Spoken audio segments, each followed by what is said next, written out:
combinou aqui, eu Ezequiel, de conversarmos em conjunto. Né? A gente nem vai fazer primeiro uma exposição de um, depois uma exposição de outro, porque a ideia é que a gente faça realmente uma conversa para tentar esclarecer os principais pontos. Né? Ezequiel preparou até uma apresentação aqui, eu também tinha preparado uma, mas acho que não pode seguir. Mas vamos seguir com essa sua, Ezequiel. Se eventualmente eu perceber que tem alguma coisa que eu tinha colocado lá que não está presente, a gente resgata só para demonstrar e vai avançando. Eu não vou me alongar muito na contextualização inicial, mas é só para situar todo mundo na mesma página quando a gente fala de previdência complementar.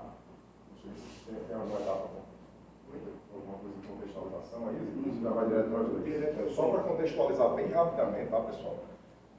A Previdência Complementar foi prevista na Constituição Federal já desde a emenda de 2003, mas ela era uma faculdade, então praticamente nenhum ente criou. A Administração Federal foi a primeira, né, a União criou o seu regime de Previdência Complementar, salvo engano, em 2015, né? Mas com a reforma de 2019, isso deixou de ser uma faculdade e passou a ser uma obrigação. E o Estado do Rio Grande do Norte ele teve que correr contra o tempo, ele ficou em mora por determinado período na implementação do seu regime de previdência complementar, porque o texto constitucional, de fato, obrigou os estados e municípios a instituírem a previdência complementar, que basicamente é uma lógica de você limitar os benefícios dos regimes próprios ao valor teto do regime geral. Então, aqui no Rio Grande do Norte, aí a gente já pode até avançar para a lei, né? É justamente isso. A lei que instituiu a Previdência Complementar no Estado, na realidade já existia uma de 2018. Editada numa lógica de facultatividade, né? Então, antes da reforma previdenciária, já era facultativo se instituir a Previdência Complementar. Tinha uma legislação já editada, mas que não chegou a ser concretizada, né? Aí, no nosso caso, foi editada a Lei Complementar 1088 de 2021, que efetivamente instituiu o regime de previdência complementar do Estado e iniciou-se o processo de escolha da entidade ou da forma que seria feita a implantação da previdência complementar, porque a forma também é livre.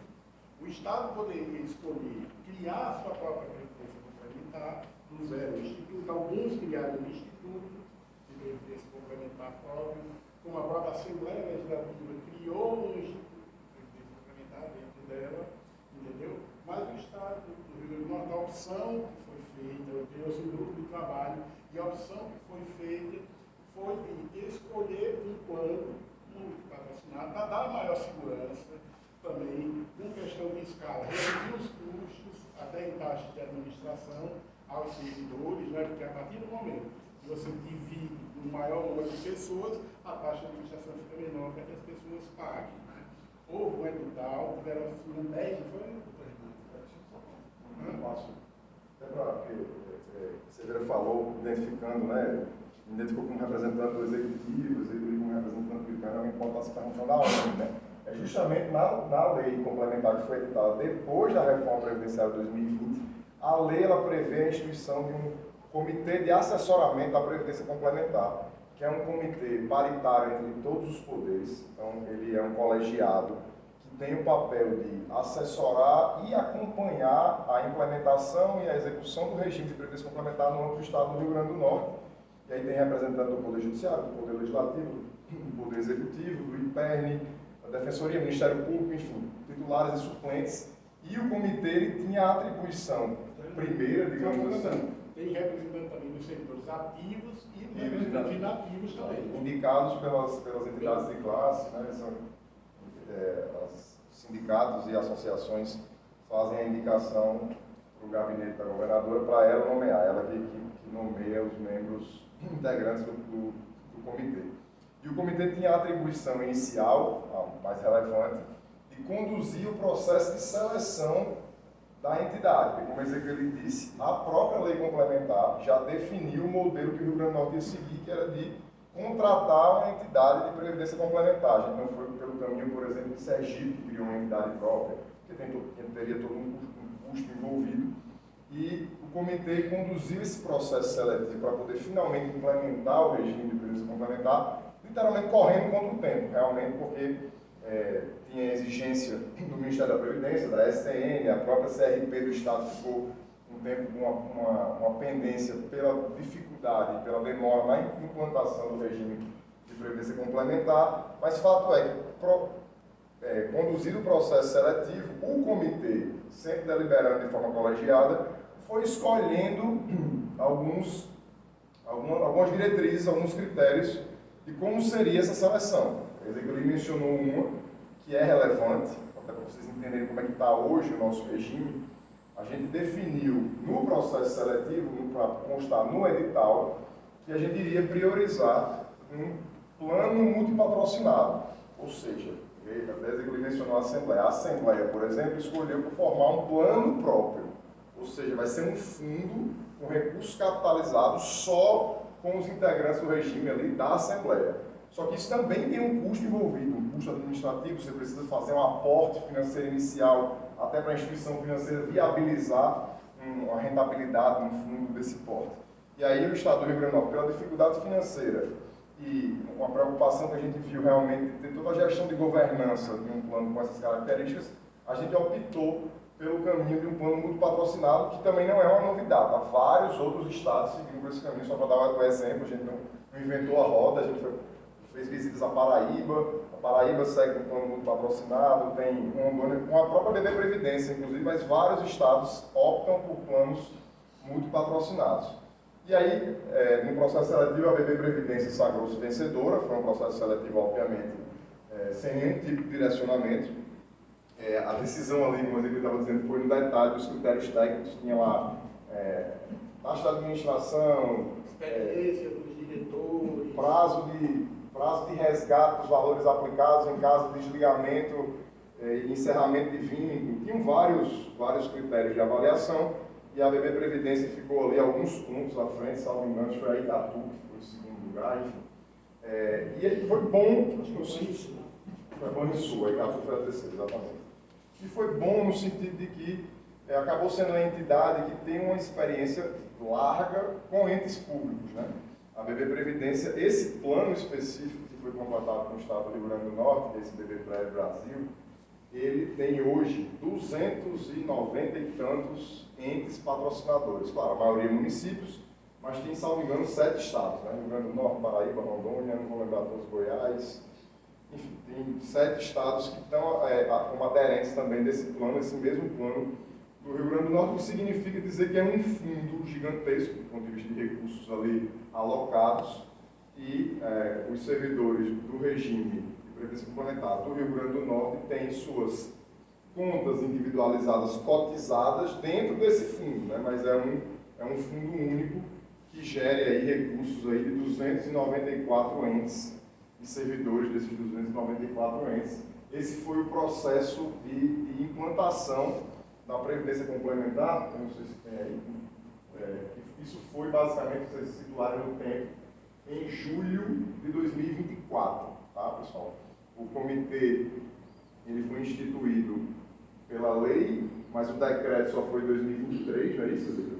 Inicialmente eu não estava no comitê, a presidente do comitê inicialmente era a doutora Jane, mas por uma questão pessoal ela precisou se ausentar, eu assumi ali por volta de abril de 2023.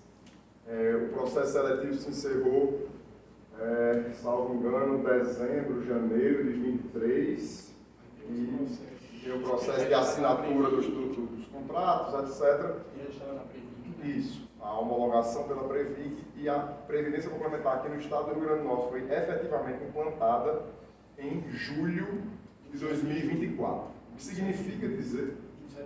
27, né? O que significa dizer que, a partir deste marco temporal, todos os novos servidores que estão ingressando no Estado e que tenham remuneração superior ao teto do regime geral, eles já estão sendo vinculados ao regime de previdência complementar. E eles são, a princípio, automaticamente inscritos no plano de benefícios, mas tem a opção de fazer o desligamento dentro de 90 dias. essa é uma característica que também é fruto de previsão legal, está na lei, a lógica de inscrição automática. E aí é um ponto que é relevante, não sei se todo mundo aqui sabe, quando você está no regime de previdência complementar, você acaba tendo, digamos assim, dois vínculos previdenciários. Né? Um IPERN, no qual você tem um teto de contribuição e de benefício, que é o teto do regime geral, teto do INSS, hoje é 8.100.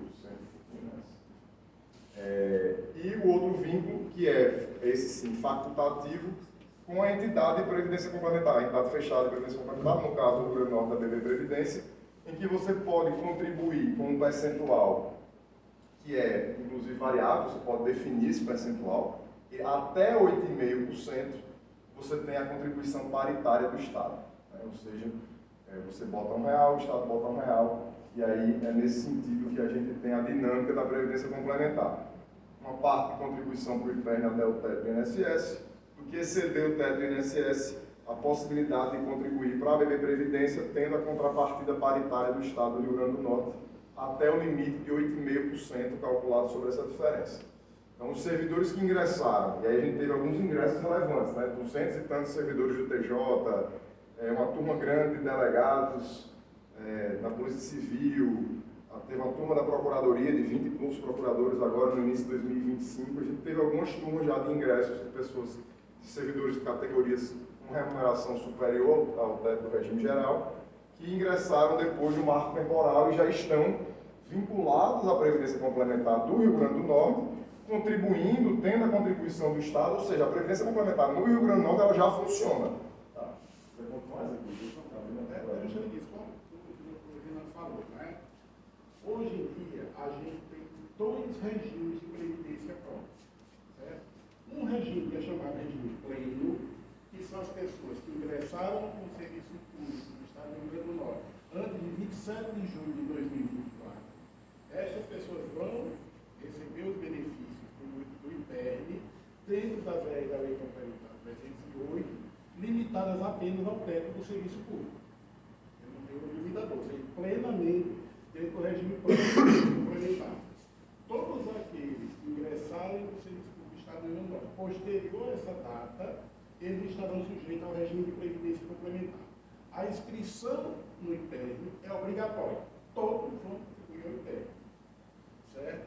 A contribuição para a previdência complementar é facultativa a partir do momento que ele passe do teto.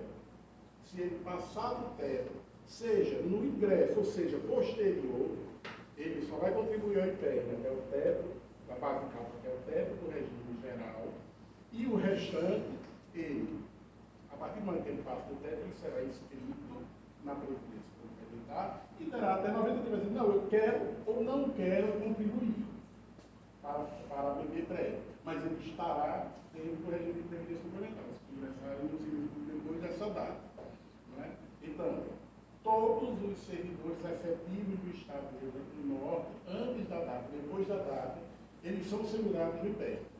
O que muda é a característica do benefício que o IPERN vai se responsabilizar com ele. Pode ser até o teto do serviço público ou pode ser até o teto do regime geral, dependendo da data em que ele ingressou no Estado do Rio Grande do Norte. Certo?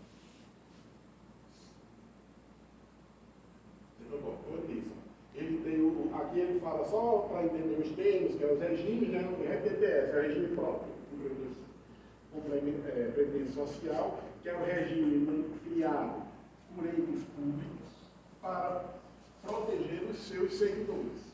Né? Quem não é vinculado a um ente subnacional ou nacional, como no caso da União, ele é vinculado ao regime geral de previdência social, né? Cargos comissionados, ou autônomos, todos os outros que não é do regime geral. Regime de previdência complementar. Regime de previdência complementar não é uma exclusividade do serviço público. Se a gente compra aquele VGBL, aquilo é um tipo de previdência complementar. Se eu comprar no Banco Brasileiro, aquilo é um tipo de previdência complementar. Eu complemento um regime público. Eu complemento um regime público. Porque provavelmente eu vou estar em algum regime ou em assistência social. Se eu não contribuo para nada, eu posso ter um BBC, eu tenho algum tipo de assistência. Então, O regime de previdência complementar, ele não é exclusivo do setor público. Eu posso chegar e fazer no meu próprio plano de previdência complementar. Eu posso não adquirir e fazer o meu próprio. Isso aí não deixa de existir. E o patrocinador, no nosso caso, é o Estado do Rio Grande do Norte. Que ele patrocina como? Ele lhe ajuda a manter o seu regime de previdência complementar, né? Até um determinado limite que a lei determina, depois até citou aqui o exemplo, né? Então, como disse, ingressei antes de 27 de julho de 2024, eu estou livre, não estou na previdência complementar, certo? Isso na regra da lei 688, né? E eu ingressei após, eu estou obrigatoriamente na previdência complementar, existe uma particularidade, né? Que foi até esclarecida, a gente pegou um pouco disso na lei 688, né? E depois esclareceu na lei 788, que é a seguinte situação. Eu sou servidor do Estado da Paraíba, por exemplo. Aí fiz o concurso na Paraíba e eu ingressei antes da Previdência Complementar na Paraíba, certo? Ou seja, eu estou no regime pleno. Faço concurso aqui do Estado do Rio Grande do Norte para auditor, por exemplo. Passo, vou ser nomeado. Eu imediatamente saio da Paraíba e no mesmo dia eu tomo posse do Estado do Rio Grande do Norte. Eu não estava lá na Previdência Complementar e eu venho para cá. Neste caso, eu posso manter o meu regime anterior, ou seja, manter que eu estou fora do regime de previdência complementar. Isso é uma particularidade que algumas pessoas têm e que existe até uma questão, acho que lá no TJ, não tem lá no Justiça, tem uma pessoa que ingressou dos 200 e tanto, né? Porque esse ponto diz respeito basicamente a qual é a data que se vai considerar como marco temporal para aferir qual é o regime que a pessoa se insere. Isso é um tema controvertido, está inclusive afetado em repercussão geral no Supremo, e o que o comitê fez para dar segurança jurídica aos novos servidores que ingressassem vindos de outros entes, foi para a gente não ter que esperar a definição do Supremo, vamos trazer uma solução legislativa, e a gente propôs que na 788, que foi a lei que foi editada por proposição do comitê, o comitê propôs a governadora, que encaminhou a Assembleia, mas enfim, ela acolheu integralmente o texto que o comitê elaborou. A gente colocou lá basicamente a definição de qual seria esse marco temporal, resolvendo no sentido que Ezequiel acabou de explicar. Se considera o ingresso, inclusive, em outros entes, desde que no outro ente ele ainda estivesse no regime pleno, digamos assim, no regime próprio pleno e não no regime complementar. Uma observação aqui. Anterior não está, não. Oi? Está no slide anterior. Não, posso seguir. Bom, como o doutor Renan falou, né? A partir do momento que eu ingresso no regime de previdência complementar, a regra é a minha inscrição como contribuinte da previdência complementar, no caso do Estado do Rio Grande do Norte, da BPPREV, é automático. Ou seja, eu sou automaticamente inscrito como contribuinte da BPPREV. Certo? Só para situar aqui, pessoal. Alguém aqui ingressou no Estado do Rio Grande do Norte depois de junho de 24? Está todo mundo aqui com vínculo anterior? Todo mundo com vínculo anterior. Eu acho que a gente pode, inclusive, objetivar para a discussão ficar realmente no que interessa ao que está presente. Não que a gente já deu o overview da situação, quem entrou depois disso já está automaticamente vinculado. Quer dizer que eu iria explicar agora que ele entra e é inscrito automaticamente no plano e vai ter um prazo de 90 dias para pedir o desligamento. Né? Mas é que eu acho que, me parece que não é um curso praticamente todo ele composto por servidores que ingressaram antes. Acho que o interesse certamente era a questão da possível migração. E aí, em relação a isso, Ezequiel trouxe aqui, eu vou só contextualizar um ponto normativo, o que aconteceu, tá? Quando foi editada a 688, para não se travar a edição da lei que precisava ser editada instituindo a previdência complementar, se postergou a discussão sobre a migração. Então, a 688 tem lá um artigo, acho que é o 14, dizendo o seguinte: olha, depois que foi implantada a previdência complementar no Estado do Rio Grande do Norte, o Poder Executivo tem 180 dias para editar uma outra lei disciplinando como é que vai ser o exercício da opção de migração. Porque o próprio texto constitucional ele prevê essa possibilidade do servidor que, embora tenha ingressado no serviço público antes da instituição da Previdência Complementar, ele queira, por opção facultativa, não pode ser obrigatório, migrar para o regime de Previdência Complementar. E aí a 688, para não ter que já disciplinar isso à época, botou o dispositivo prevendo que ia ser editado uma outra lei, e aí é por isso que a gente tem essas duas leis, tá? Só para vocês entenderem o porquê de duas leis. A 788, então, ela foi, assim que foi implantada a Previdência Complementar, em junho de 24, na reunião seguinte o comitê passou a trabalhar numa proposição de lei, que veio a resultar na 788, que tem por objeto, basicamente, único e exclusivamente, disciplinar esse exercício da opção de imigração. E aí, o primeiro ponto que se tinha que definir era, obviamente, uma questão temporal, que período de oportunidade, justamente essa janela que ele está falando aqui, se iria se deixar essa possibilidade de imigração por tempo indeterminado, se iria estabelecer um tempo fixo, e a opção que foi feita foi de uma janela migratória de 24 meses, mas tem uma previsão na lei de que, por ato do Poder Executivo, pode-se abrir uma nova janela, mas aí, obviamente, é algo incerto, para uma definição futura do gestor. E o grande ponto, realmente, de discussão, né, Zé, quando se discute migração, vai haver benefício ou não? E aí, quando a gente fala de benefício aqui, eu estou falando de uma lógica de benefício que chamam de benefício especial, que significa basicamente um benefício compensatório, né? Porque quem vai migrar, como o Ezequiel bem explicou, você está saindo de um regime em que você estava plenamente vinculado ao regime próprio, ou seja, se sujeitando a contribuições sobre toda a sua remuneração, inclusive sobre o que excedesse ao teto do regime geral, e você vai ficar com um vínculo com o IPERN, e o IPERN só vai lhe pagar, a título de benefício de aposentadoria, seja por invalidez ou voluntária, o teto do regime geral. Então, você abre mão de uma diferença expressiva e de um tempo de contribuição passado. Aí a lógica do benefício é, de algum modo, compensar esse tempo de contribuição pelo exercício da opção que vai se fazer. Existem estados que não instituíram benefício especial, tá? Que não criaram o benefício, que, de certo modo, esse benefício, eu não vou dizer que ele acaba estimulando a migração, mas ele pelo menos torna a migração não prejudicial, digamos assim. Que você vai migrar tendo pelo menos a compensação, a reparação, digamos assim, de um eventual prejuízo que você teria se não tivesse compensação nenhuma. Como o Carlos falou, né? Por que a gente não pode responder? O meu caso é bom ou é ruim? Isso é uma coisa pessoal. Porque, veja bem, a decisão é voluntária, não é obrigatório, é um direito seu. Você tem assegurado a cobertura constitucional do regime próprio. Ou seja, o IPERN vai lhe conceder o benefício, qualquer dificuldade, que foi muita gente que falou, o TCE está falando que o IPERN está quebrado, não sei o que, o Tesouro Estadual tem que manter o funcionamento. Então você tem esta garantia. Você diz, não, mas aquele outro regime pode ser melhor para mim. Eu posso fazer estudos e avaliações e achar que aquele outro regime é melhor para mim.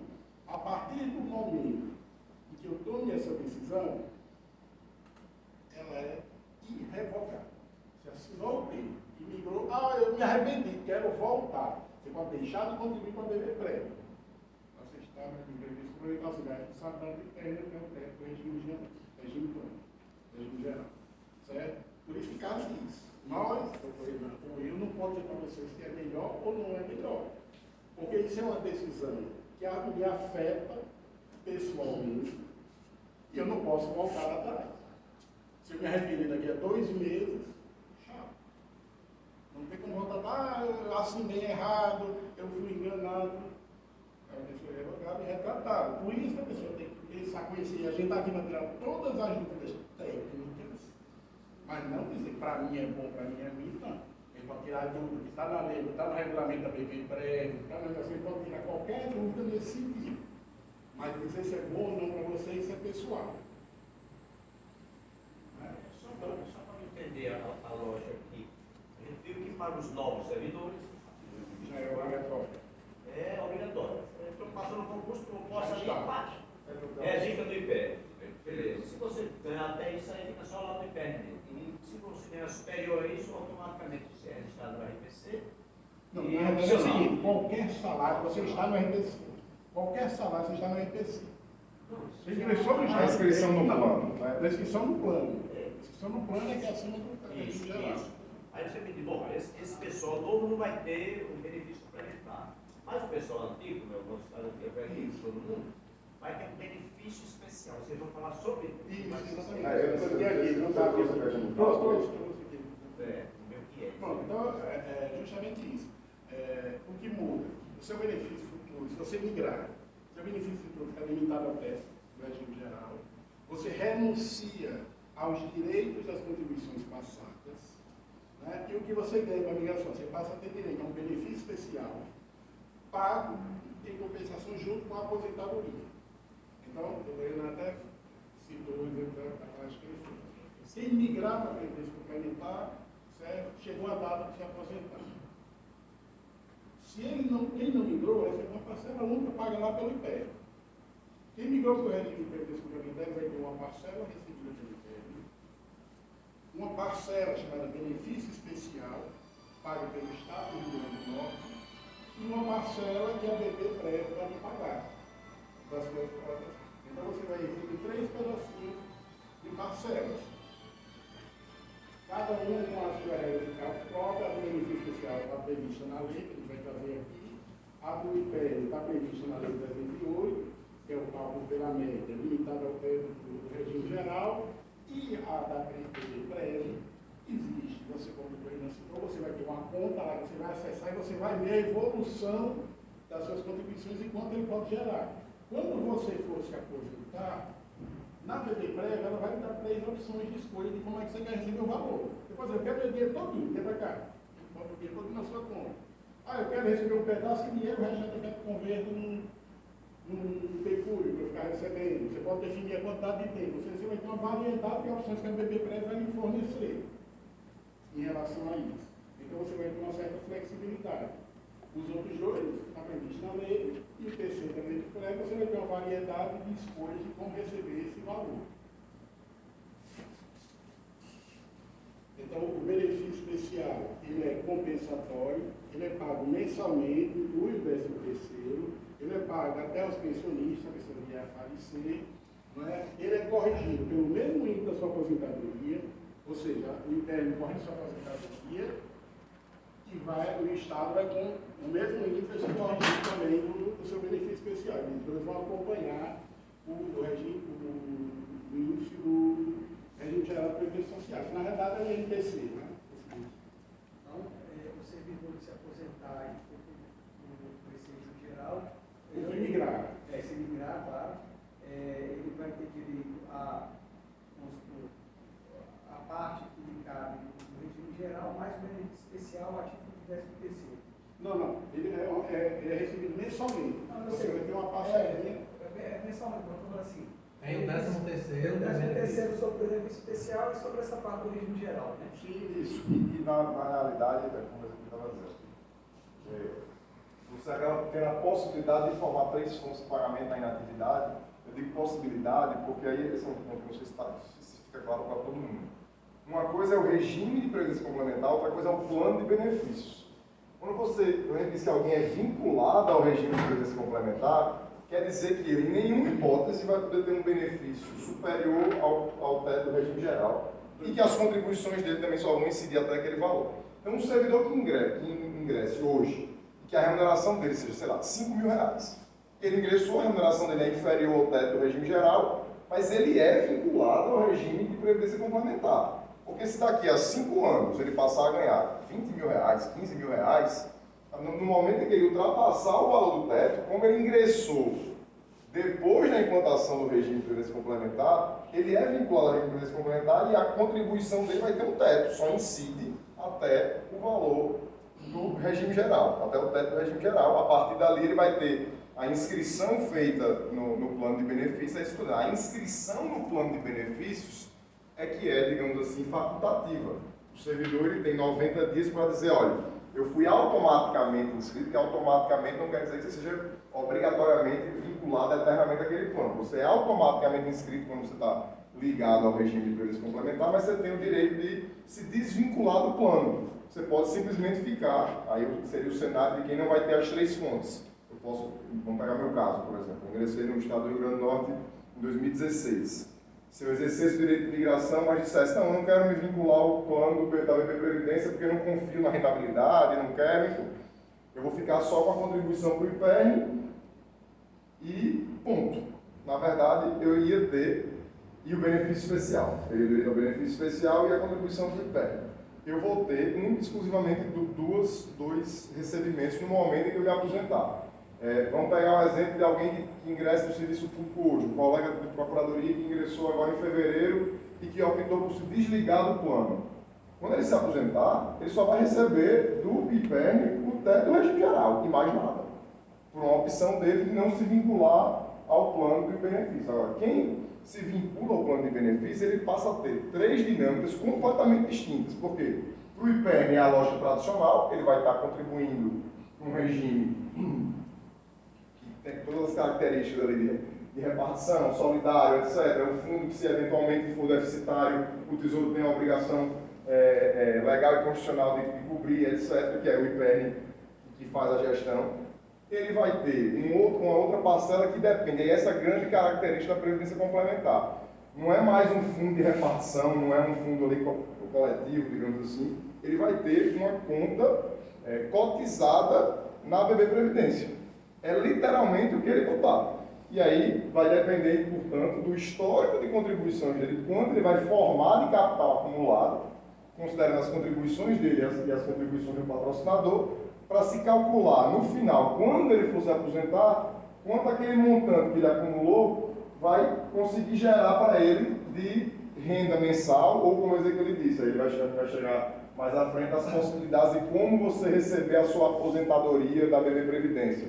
Você pode escolher por receber um valor fixo mensal, ou um percentual, ou receber uma parte à vista, digamos assim, de uma vez, e o restante diluído, enfim. Mas vai depender efetivamente do que você consegue acumular. E o benefício especial, ele é uma parcela que ela é calculada, digamos assim, em um valor fixo, ela vai ser atualizada, obviamente, mas o cálculo ele é feito no momento da migração. Vai olhar para a sua situação no momento da sua migração, a gente vai explicar aqui o cálculo, já está aqui, a gente vai definir o valor do benefício especial e vai apenas ser atualizado. E aí, para chegar no valor do benefício especial, a lógica, pessoal, não só explicar aqui matematicamente, mas eu gosto de tentar explicar a lógica que fica fácil de compreender. Como eu disse, o benefício especial ele tem por objetivo compensar o tempo que você contribuiu. Então, compensar que parcela de contribuição que você está perdendo? Aquilo que excede o teto do regime geral. Porque o regime geral, o IPERN vai pagar. Então, o que se calcula? A sua média de remuneração até o momento da migração. Definiu ali o valor da sua média aritmética das suas maiores remunerações, aí tem uma questão temporal que a gente vai explicar também, que até dezembro é 85% das maiores remunerações, ou seja, você consegue descartar 15% das menores remunerações. A partir de janeiro vai ser só 90% das maiores remunerações, ou seja, você consegue descartar 10%. Mas você calcula a sua média aritmética e você subtrai o valor do regime geral, o teto do regime geral. Porque aí você tem aquela parcela excedente que você estaria abrindo mão, digamos assim. Chegou nesse valor, você vai aplicar um fator de conversão. Aí esse fator de conversão nada mais é do que uma proporcionalidade entre o tempo de contribuição que você chegou a ter e o tempo de contribuição que você precisaria ter para alcançar o direito à aposentadoria no regime próprio, né? No regime próprio pleno, digamos assim. Que tempo é esse? 35 anos. No regime próprio, você contribui anualmente 13 vezes. São as 12 mensais, mais o 13º. 35 vezes 13 dá 455. Isso, o fator de conversão, ele é a quantidade de contribuições mensais que você tem, dividido por 455. Então, se vai se calcular essa proporcionalidade. Aí, vamos supor que eu tenho 10 anos de contribuição, para ficar mais fácil a conta. 130 contribuições. 130 por 455 vai dar 0,27, né? por aí. Seria o fator de conversão. E aí eu vou multiplicar o fator de conversão pela diferença que eu apurei da minha média para o valor do teto do regime geral.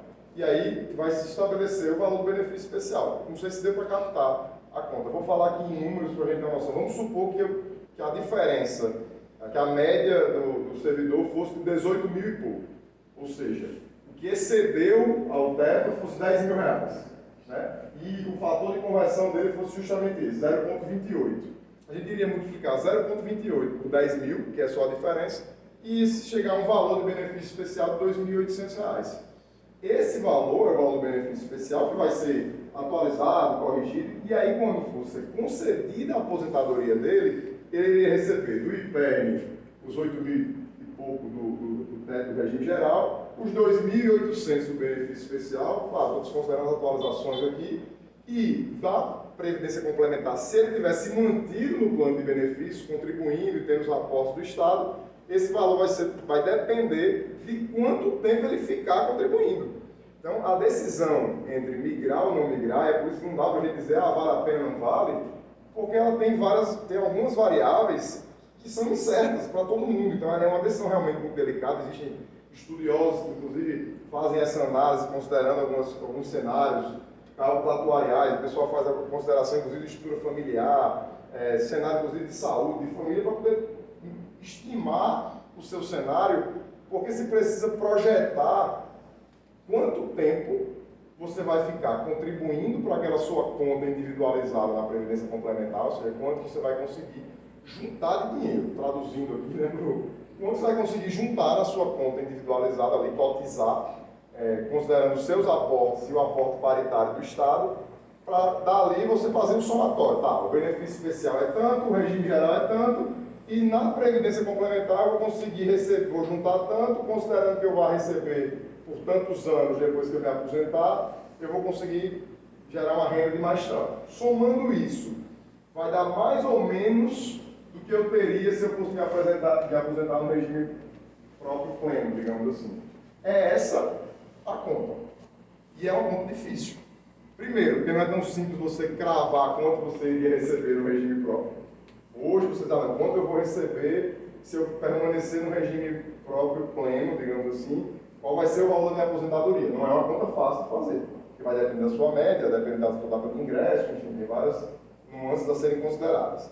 Mas ainda que você consiga estabelecer esse valor, o comparativo também é difícil, porque você não consegue precisar quanto você vai conseguir juntar de dinheiro na sua conta individualizada do plano de benefício da Previdência Complementar, para estimar a sua renda mensal da Previdência Complementar e aí fazer esse comparativo. Então, no final das contas, esse cálculo, ele tem uma parte considerável que não é um cálculo exato, é um cálculo por estimativa. E aí é uma decisão super sensível e que tem uma parcela que é incerta, é estimativa. E aí, toda estimativa está sujeita a erros, então essa responsabilidade por assumir a chance de erro, ela tem que ser de quem vai tomar a decisão, como o Ezequiel bem disse, ela é irretratável, irrevogável, não tem volta atrás. Depois eu refiz as contas e vi que eu calculei errado, não tem mais o que fazer. Esclarecimento, assim, para socializar até.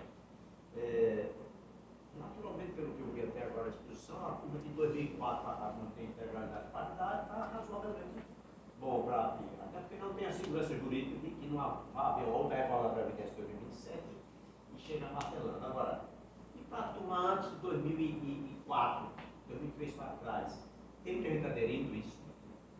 Hoje, só para fazer uma acréscimo em relação ao cálculo? Não, só comentando, né? Porque o pessoal não se assusta. O cálculo é extremamente complexo, realmente. Certo? Então, como nós estávamos fazendo a discussão no comitê, a gente teve essa preocupação e a gente foi discutir.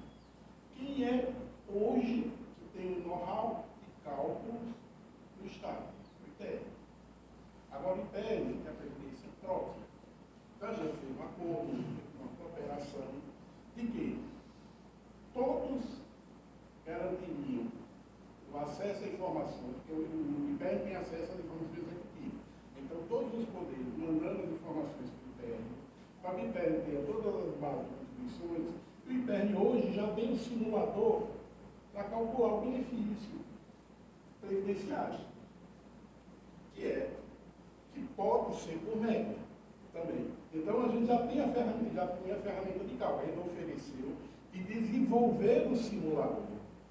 E esse simulador já está pronto para ser lançado junto à regulamentação do governo. E que cada um vai acessar o portal, que a gente vai criar, o portal do segurado. Você vai acessar com a senha Gov e você vai ter lá o acesso à sua matrícula. Então você vai lá, simulador do benefício especial. E o sistema do Império vai lhe fazer todas essas continhas aqui e lhe entregar quanto é que vai ser o seu benefício especial. Que é o mesmo que o Estado ou os poderes vão usar para implantar e apostilar o benefício para quem quiser migrar. Então aqui a gente trouxe, como o doutor Renan disse, trouxe esse fator de conversão, diferença do teto, tudo isso, que é o que está na lei, que é o que está tudo explicadinho, mas isso já foi implantado pelo pessoal da TI, do IPN, já foi configurado, e isso já vai entregar para vocês. O servidor não vai precisar calcular isso, né? Assim, isso vai você dar pode verificar, vai alguma coisa estranha aqui, eu vejo no meu extrato de contribuição está faltando algumas contribuições. Aí, respondendo a sua pergunta, existe hoje um certo descompasso entre a previsão legal e a prática, tá? Pela lei, quando a lei foi editada, o comitê sugeriu, até por antever a dificuldade operacional, a gente sugeriu um período de vacácio de 90 dias para que a lei tivesse vigência, que era, em tese, um período para que desse tempo da administração se estruturar para poder operacionalizar os pedidos de imigração. Esse período de vacácio, a lei é de agosto, salvo engano, o período de vacácio se encerrou em 11 de outubro, não é isso? Então, desde 11 de outubro está aberta a janela migratória que a gente falou de 24 meses, ela está valendo desde 11 de outubro. Mas o pessoal está fazendo, não está fazendo porque não foi editado ainda o decreto regulamentando o procedimento. A lei, ela traz, né, toda a disciplina legal, mas ainda precisa que venha um ato infralegal trazendo os detalhes. Onde você vai pedir, como é, um requerimento aonde, o que você precisa dizer, você gera o cálculo com quem, e aí existe uma minuta de decreto feita pelo comitê, apresentada à chefe do Poder Executivo, que está ainda pendente de ser editada por questões inicialmente operacionais, né, que é uma questão realmente de desenvolvimento da ferramenta de cálculo. Agora tem outras questões de oitiva de vários órgãos envolvidos, Cefaz, SEAD, consideração do impacto financeiro das migrações, coisas que estão sendo ali ainda ajustadas com detalhes finais. O decreto deve estar sendo editado, o comitê espera ainda esse ano, mas, respondendo objetivamente, não está ainda havendo migração. A gente não tem casos de migração. O que a gente tem notícia, pela última reunião do comitê, é que servidores de alguns poderes, do Ministério Público, do Poder Judiciário, já protocolaram requerimentos. Mas protocolaram o requerimento basicamente manifestando interesse em migrar, mas sem ter o valor do benefício especial, digamos assim, calculado, né? Porque a ferramenta não foi nem disponibilizada. Nesse sentido, Renan, essa questão que está destacada aí, né, esse atenção, faz uma diferença, né?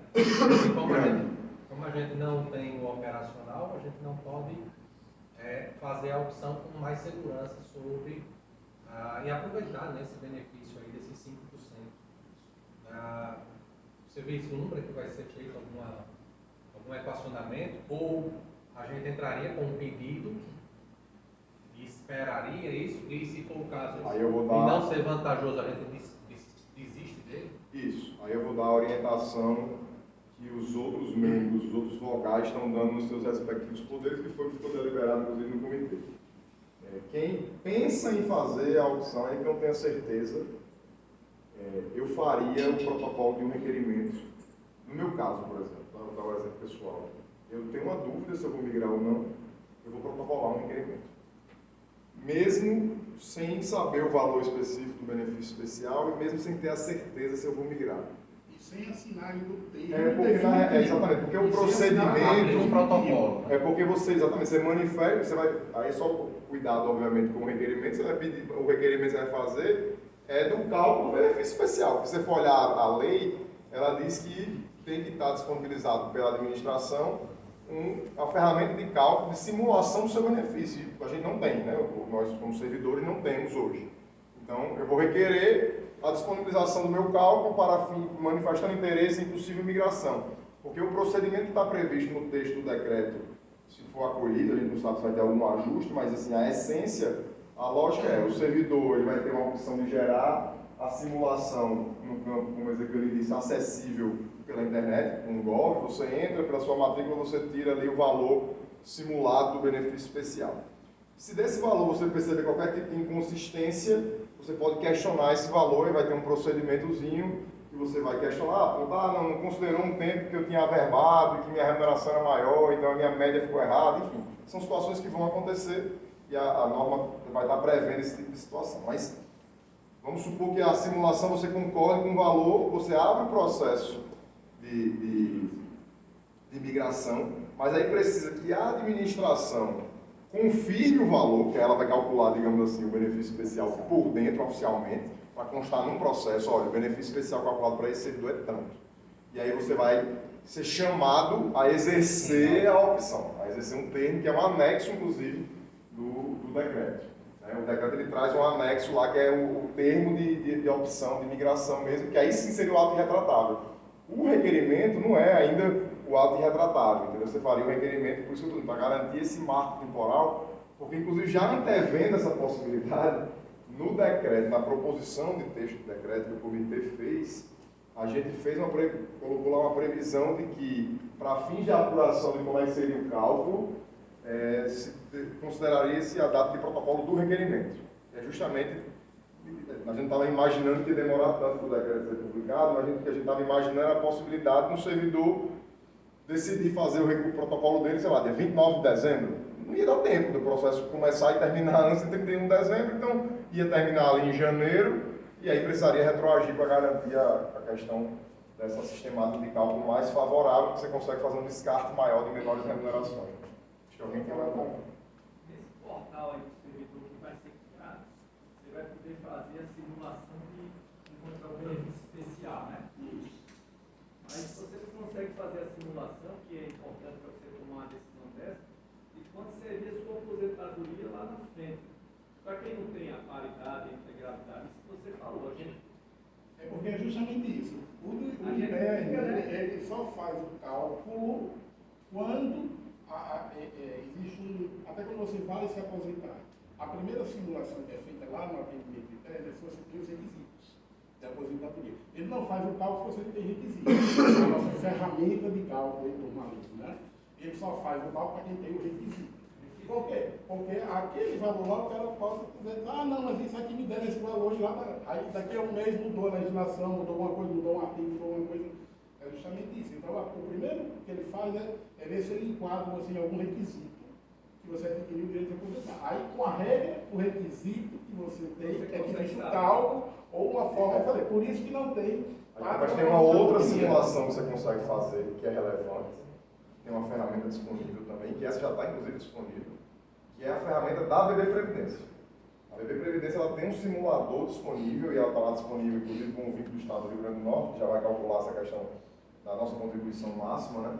Que você consegue projetar, não sei se, talvez eu possa até abrir aqui para mostrar para vocês, você conseguiria projetar quanto você iria ter de valor acumulado.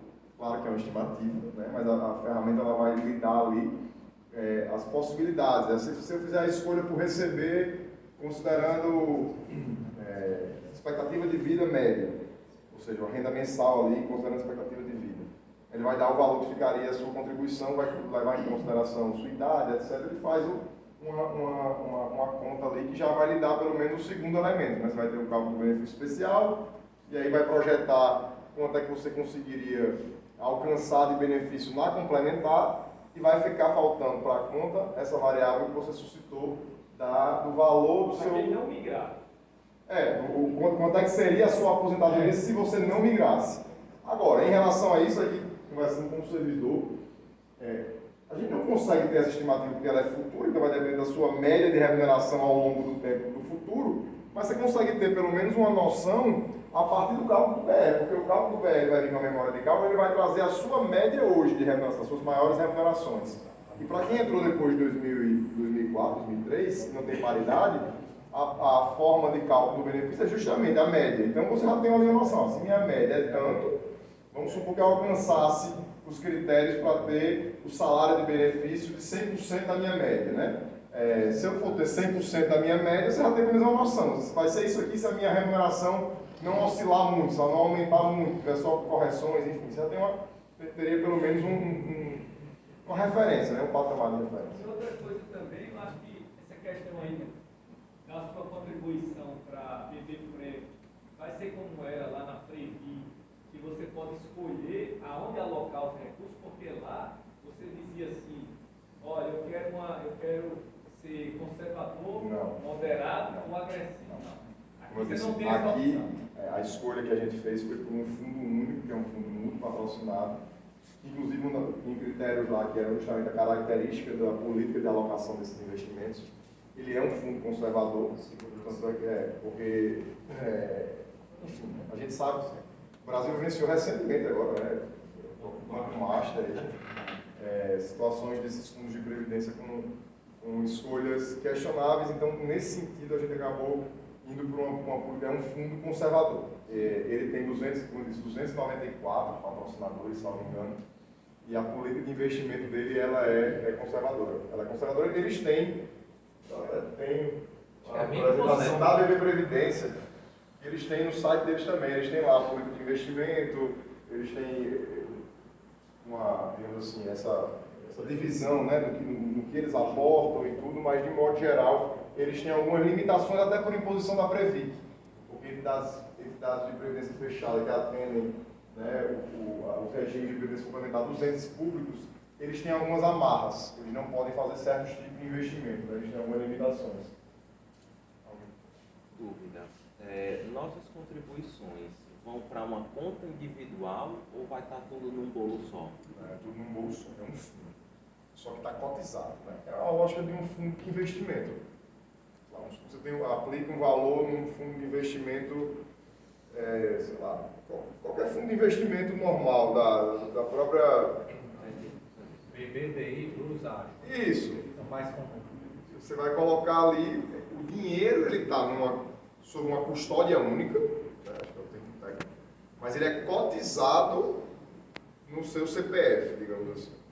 Tanto é que, só para vocês entenderem um pouco a dinâmica, né? Quando o Estado faz o repasse dos recursos, ele retém os servidores hoje estão vinculados à Previdência Complementar. Então, os colegas de Procuradoria que entraram nesses 22, os colegas delegados, enfim, eles sofrem a retenção das contribuições, dos 8,5%. O Estado precisa aportar esses 8,5%. Como é que funciona? Isso é colocado, a retenção inicial ela vai para uma conta específica, vinculada aqui à SEAD ou às secretarias específicas, enfim. E se gera uma guia de pagamento para o Estado passar as suas contribuições, mas vai tudo junto, digamos assim, ou seja, a minha contribuição, a sua, vai tudo lá, e a BB Previdente, obviamente, vai junto com um arquivo eletrônico, dizendo que daquele recurso tinha R$200 de Renan, R$300 de fulano, e assim vai. Aí, quando isso chega na BB Previdência, obviamente, tudo em sistema, né? Estou falando aqui de forma bruta, mas assim, isso vai ser cotizado e aí vai repercutir lá na sua, se você entrar para consultar o seu saldo, vai aparecer depois de um tempo na minha conta individualizada tem tanto. E você tem acesso, os servidores que têm o vínculo com a BB Previdência, eles têm acesso ao sistema da BB Previdência para consultar em tempo real o seu saldo, né? A atualização do seu saldo, como é que está a rentabilidade, etc. Renan, tem uma dúvida aqui que a gente já vem conversando, aqui da CEPAS, né, com os colegas.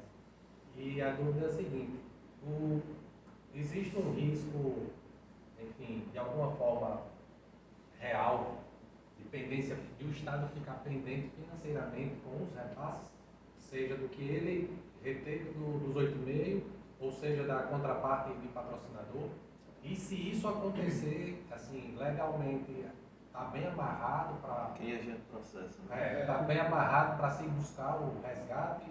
Essa é sempre a pergunta, todas as exposições que eu fiz, essa costuma ser até a fazer primeira a pergunta. contrapartida aqui. Vamos lá. Por partes. Está muito bem amarrado juridicamente, tá? Tanto contratualmente quanto a previsão legal, tem uma lei complementar que disciplina essa lógica de previsão complementar, e aí a repercussão indo do ponto de vista mais prático, pragmático, porque que eu, particularmente, acredito que essa nunca vai ser uma escolha, nunca é uma palavra forte. Acho que dificilmente essa vai ser uma escolha do Estado, mesmo no cenário de crise. Essa que eu digo é a escolha de deixar de pagar. Porque repercute quase que imediatamente na CRP, porque a Previc é a Superintendência de Controle da Previdência Complementar, e ela faz uma fiscalização aguda, ela faz o cruzamento. A cada servidor que se vincula à Previdência Complementar aqui no Estado do Rio Grande do Norte, essa informação chega na Previc. A BB Previdência informa, o Estado informa, e ela faz o controle. Se dá um descompasso, a Previc ela já identifica, a BB Previdência também pode comunicar, e ela critica, digamos assim, o Estado do Rio Grande do Norte, e a gente fica sem a CRP. Você vai dizer, tá, isso é uma garantia absoluta? Absoluta não é, porque eventualmente, sei lá. Mas hoje a gente sabe que as operações em geral, para um ente público sem CRP, transferências voluntárias, convênios com a União, operações de crédito que a União funcione como garantidora, sem CRP nada disso o Estado conseguiria. Então, na prática, eu diria que o grande fator de cobrança acaba sendo esse. Existem todos os outros, né? Tem previsão de juros, de multa, a previsão contratual e tudo, mas o que me parece, o que me tranquiliza é mais essa dinâmica de bloqueio da CRP, porque é rápida, né?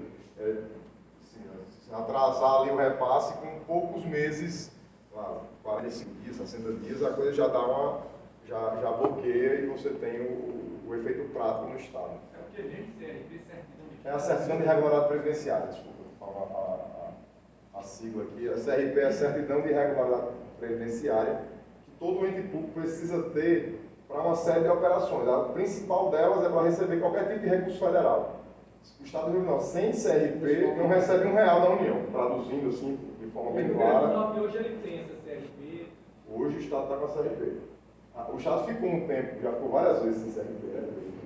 E já precisou brigar para o CRP com liminar no Supremo, para desbloquear certos recursos financeiros. E por um tempo a dificuldade da CRP era justamente a implantação da Previdência Complementar, porque a gente estava em mora, tinha uma previsão de um prazo legal, era julho de 22, né? Não, 2 anos. Acho que era 22. Era até 21. Até 21, aí foi prorrogado. Era 21, aí foi prorrogada da pandemia até 22, e ele chegou em 22, a gente não tinha implantado ainda a Previdência Complementar, e isso ficou travando a CRP do Estado. Então, quando eu assumi o comitê, eu precisei fazer um arrazoado para a Cadu poder apresentar no Ministério da Previdência para convencer a liberação provisória da CRP, mostrando que, embora não estivesse implantada a Previdência Complementar, finalmente estava andando, pelo menos, né? Então, assim, a CRP faz muita diferença. Para o Estado, ficar sem CRP é um ônus muito pesado. Naquele caso do fator de correção, né? A aposentadoria, né? Não foi levada em consideração. Nenhuma aposentadoria diferenciada. É o valor de 455 fixo, e aí só para justificar, tá? Essa lógica do benefício especial com o valor fixo, assim, essa proporcionalidade fixa, foi baseada no modelo federal. E o modelo federal é ainda mais duro. O modelo federal o fator fixo é 520. E é assim, o executivo sabe bem que essa discussão do benefício especial, ela gera algum tipo até de polêmica, porque há quem defenda que nem deveria ter benefício especial, não se deveria atrair a migração para a Previdência Complementar, porque bem ou mal, se está criando um ônus para o Tesouro Estadual. Né? Em algum momento o Tesouro vai precisar pagar esse benefício para os servidores. E aí, assim, a opção que a gente fez foi seguir, digamos assim, um modelo moderado. A União tem benefício especial. Mas a proporcionalidade da União, como eu estou dizendo, hoje é menor. É 520, que nós consideramos 40 anos, 40 vezes 13. 520. Em outro lado, a Cláudia do escritório lá do Paraná, ela falou que, eu não sei se o Estado do Paraná ou algum município prevê que o benefício especial começa a ser pago de imediato. Tem. Aí porque tem vários modelos de benefício especial. Esse benefício especial que a gente sugeriu e foi acolhido pela legislação é o benefício especial de postergar, né? Vai ser pago no momento da aposentadoria e de forma mensal. Existe o benefício especial, também pago de forma mensal, mas de imediato. Ele começa a ser pago de imediato para compensar logo o servidor. E tem o benefício especial pago em forma de aporte único, que acho que foi o Acre, por exemplo, e Roraima. Está na Previdência Suplementar, né? Que o Estado faz calcula, você contribuiu tanto durante tantos anos, aí faz algum deságio, não devolve 100% não, faz um deságio ali, você calculou tanto, vai perder tanto, mas eu vou devolver tanto, e aí deposita tudo de uma vez na sua conta do fundo, né? Aí é uma forma de, enfim, mas acaba sendo bom para o servidor, porque você já começa com um aporte interessante. Mas aí, pela situação do Estado do Rio Grande do Norte, né, que é uma situação de escassez de recursos e uma situação de crise fiscal, financeira, que todo mundo conhece, que a gente vai falando, não dava nem para a gente propor. Aí é assim, pessoal, só para vocês entenderem, não é nada da cabeça do comitê, está na cartilha do Ministério da Previdência, trazendo todas as diretrizes, inclusive para estados em Senado de Dificuldade Financeira, ele sugere lá os modelos de BE e tudo, então assim, a gente foi seguindo basicamente a cartilha do Ministério da Previdência. Lei federal.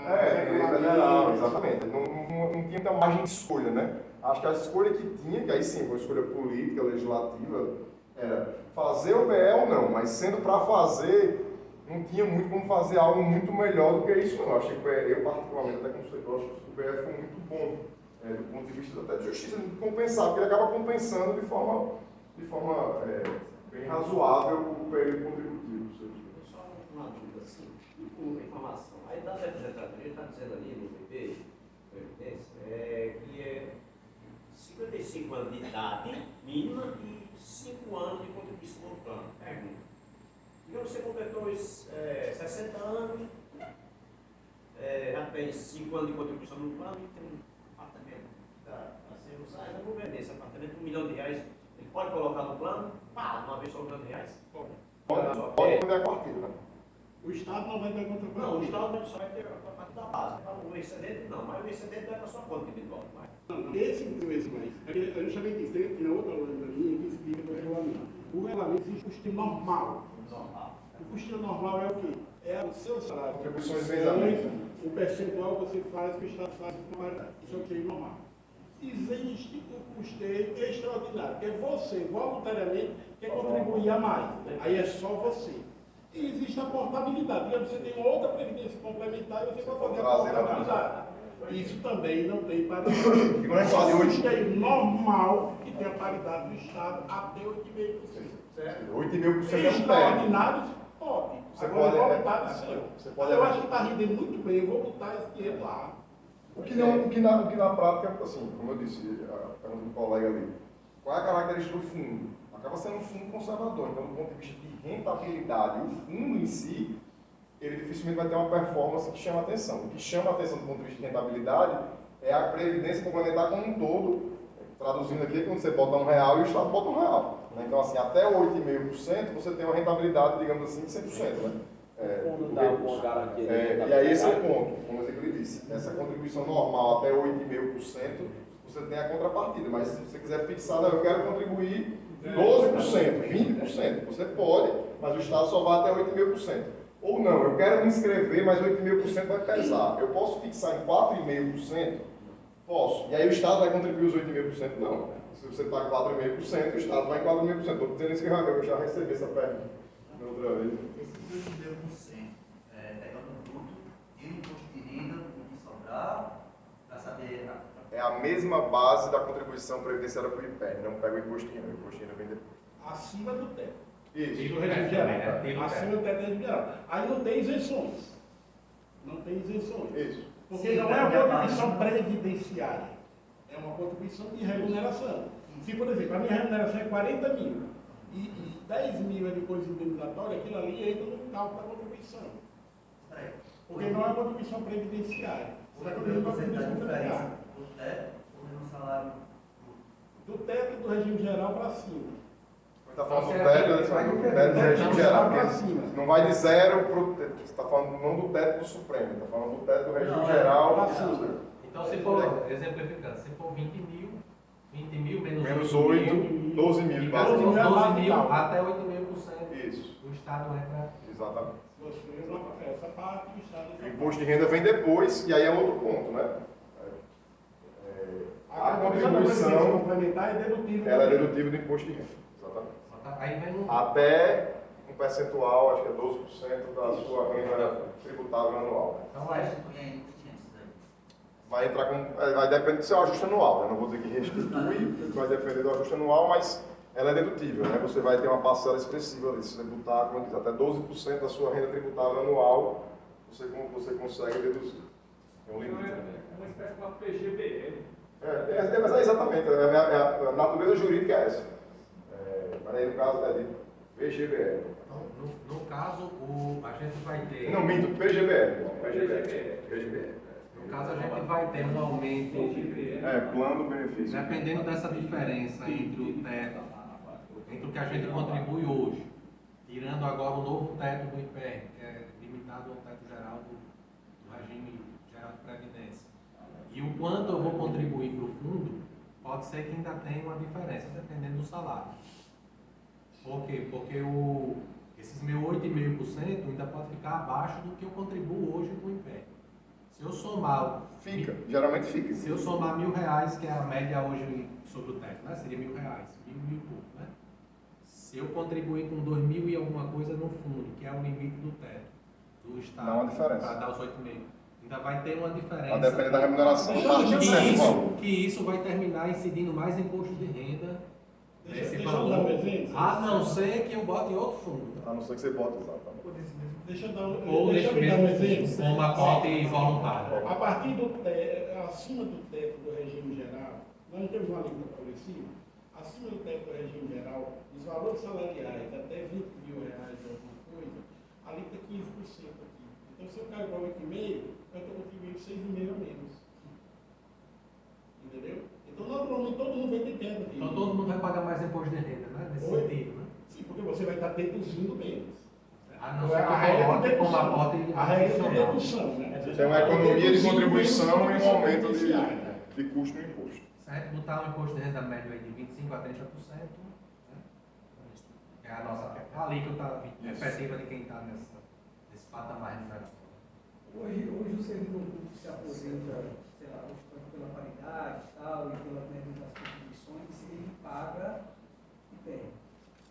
No caso dele, no regime geral, o benefício especial vai ter mais... O IPER, o benefício especial não se sujeita a nenhuma incidência de contribuição, mas o valor que ele receber do IPER vai ficar sujeito à incidência de contribuição.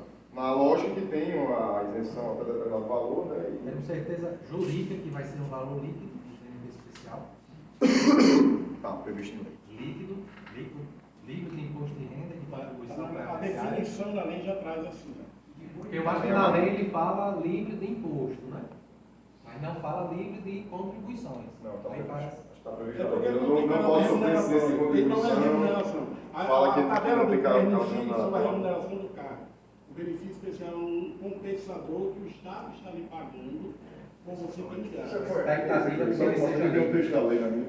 Mas dá para ler junto.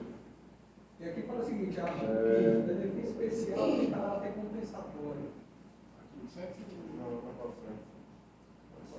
e não está sujeito a compensação. Deixa eu dar.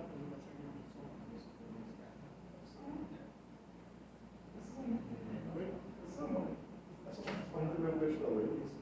Fala o benefício especial que tem.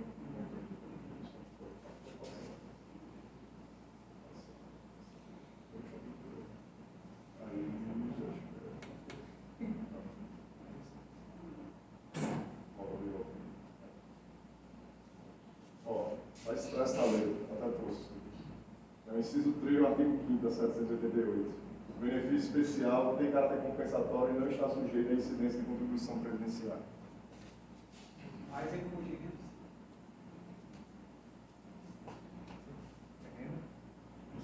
Se for indenizatório. Mas eu não vou entender agora. É compensatório.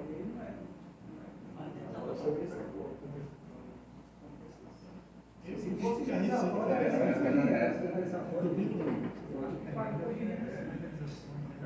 Eu teria que sofre incidência do imposto de renda. Você não vai deixar passar. Se fosse indenizatório, só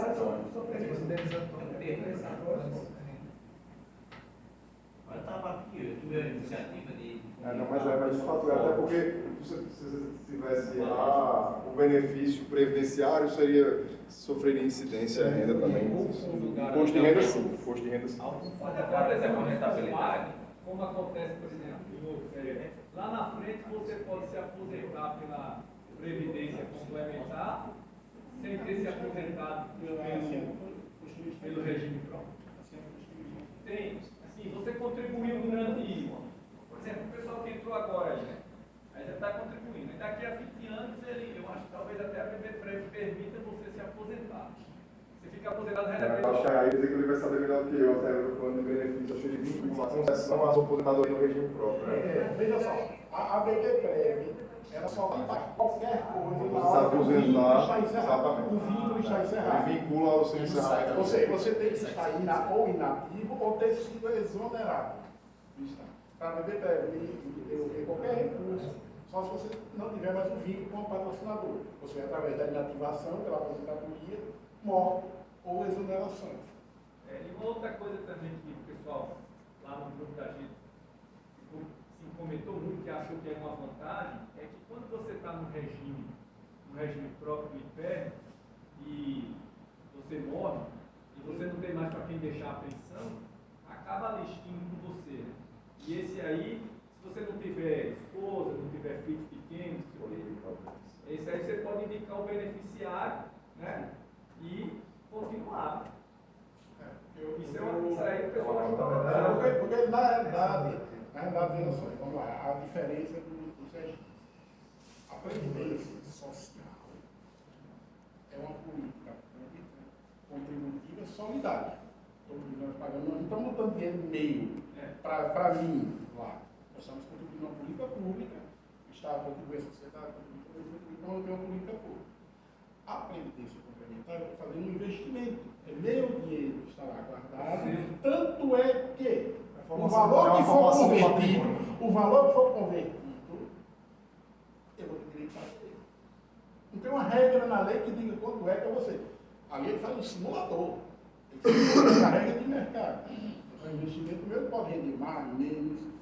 Não tem uma lei. A do IPER tem uma lei que define. Atualiza, vai, calcula a média, 85% da maior contribuição, 90% é a lei que decide e o Estado tem garantia aquele valor. Tem que aproveitar outra história. Então é justamente isso. Na Previdência do IPER, você está numa política pública que contribui. Eu vou dar outro exemplo, da minha família. Minha mãe é professora aposentada, se aposentou em 1999, 25 anos de contribuição.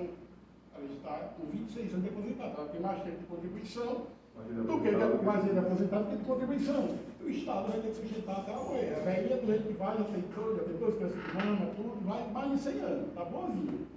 Entendeu? Então é justamente isso. São essas as diferenças também. Se eu morrer, ninguém vai ficar com o dinheiro. Mas se eu viver mais do que eu tenho, o Estado pode mandar deixar de pagar?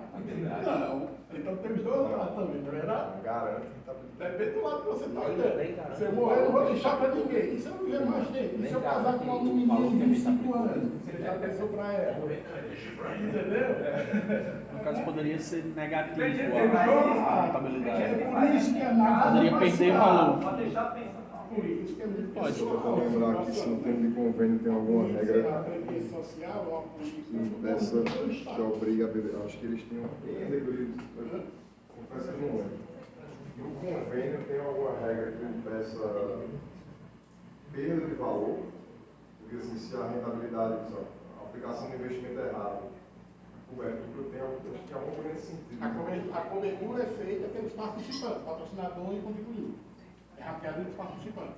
Não, eu digo em caso de prejuízo. O fundo fez uma aplicação errada, um investimento errado, perdeu dinheiro. Eles vão verificar, seguiu todas as direitinhas, fez o estudo, tinha como descobrir que ia ter Tem uma loja de ser prorrado, tem uma regra. Eu posso buscar isso aí. Não, tem a regra de prorrado, mas eu estou dizendo. Não sei se é prorrado, não. Acho que tem alguma regra do RPC que tem uma obrigatoriedade de descobrir até determinado valor. Tem uma regra nesse sentido. Eu posso puxar e mudar a informação. É porque, na realidade, são os desequilíbrios atuariais. 0,5%. A taxa de administração era item de definição 0,5% ao mês. Ao mês? Ao ano.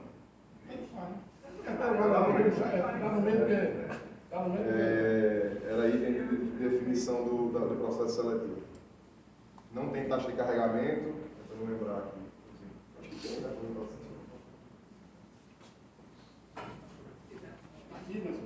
Tem voltando. Voltar bastante. Só o completor de Bitcoin. Estou voltando. Avançando. Seleção,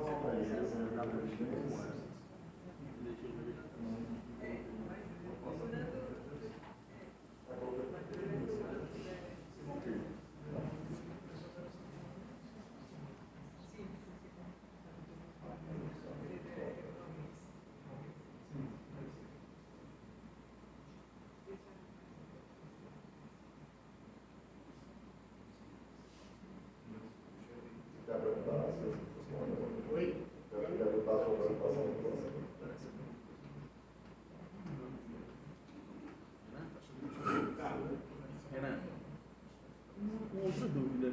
Tem algum serviço semelhante a seguro de vida, Tem. por exemplo, atrelado ao... Tem seguro de vida e tem um seguro por sinistro de invalidez, né? Há outra explicação aí, Ezequiel, mas tem. Só tem uma dinâmicazinha de, acho que é um prazo de 90 dias, né, de carência. Você fica 90 dias ali até confirmar a contratação. Que é um dos pontos que gera um certo receio, né? Assim, é justamente a questão gera uma dúvida em todo mundo, é a questão da pensão por morte, né? Você migrar e falecer. Você pensando nos seus dependentes, você não vai ter cotizado o valor suficiente. E esse é o grande ponto, né? Pensando na minha dúvida, pelo menos. Aí a solução é justamente, ele já tem um valor atrelado que não enseja, inclusive, uma contribuição adicional sua. Não precisa de uma contribuição adicional. Esse é um percentual do fundo todo que já é direcionado para custear esses seguros, enfim. Só que aí tem uma questão dos 90 dias, que é por uma questão, justamente essa questão da inscrição, que você pode se desvincular em 90 dias, então ele só firma a tua apólice depois de 90 dias. Só que isso gera uma insegurança, né? Assim, você fica 90 dias sem poder morrer. Sim. Mas isso aí a pessoa tem que... Não é assim, né? Eu falei brincando, mas assim, essa hoje é a minha principal dúvida, pessoalmente, assim, geralmente. Deixa eu só explicar essa dúvida aqui, é o seguinte. A contribuição normal, como eu disse, a contribuição normal é aquela base, até 8,5, estado de paridade, certo? E existe a possibilidade, quando você faz a sua inscrição, você optar pela cláusula de risco, que é o quê? É você embutir um seguro. O que é o seguro? É da sua idade atual até os 65 anos de idade, vezes a sua contribuição média, se você vier a falecer, ele aporta na sua conta, e isso que vai ser convertido para o seu independente. Essa é a regra que tem no regulamento para o cláusula de risco. Ou seja, ele pega, você está contribuindo há 3 meses. Em regra, ele pega 12 meses. Né? Em regra, ele faz a média dos 12 meses de contribuição. Sim. Mas digamos que você veio a falecer por 6 meses, ele pega a média dos 6 meses, aí calcula a média das suas contribuições e do patrocinador. Certo? Multiplica pela quantidade de meses que falta até você completar 65 anos de idade e aporta esse valor. Esse é o prêmio do seguro, digamos assim. É o valor que vai ser pago. Aí é um percentualzinho para a sua contribuição, igual você faz no seguro Isso. mesmo. Então, não depende de um pagamento adicional, já vai estar embutido na tua contribuição. O único ponto é que tem essa questão dos 90 dias, né? Tem essa peculiaridade que essa contratação efetiva do seguro é só depois de 90 dias de vínculo. Que é uma cláusula securitária. Não vai morrer assim 90 dias.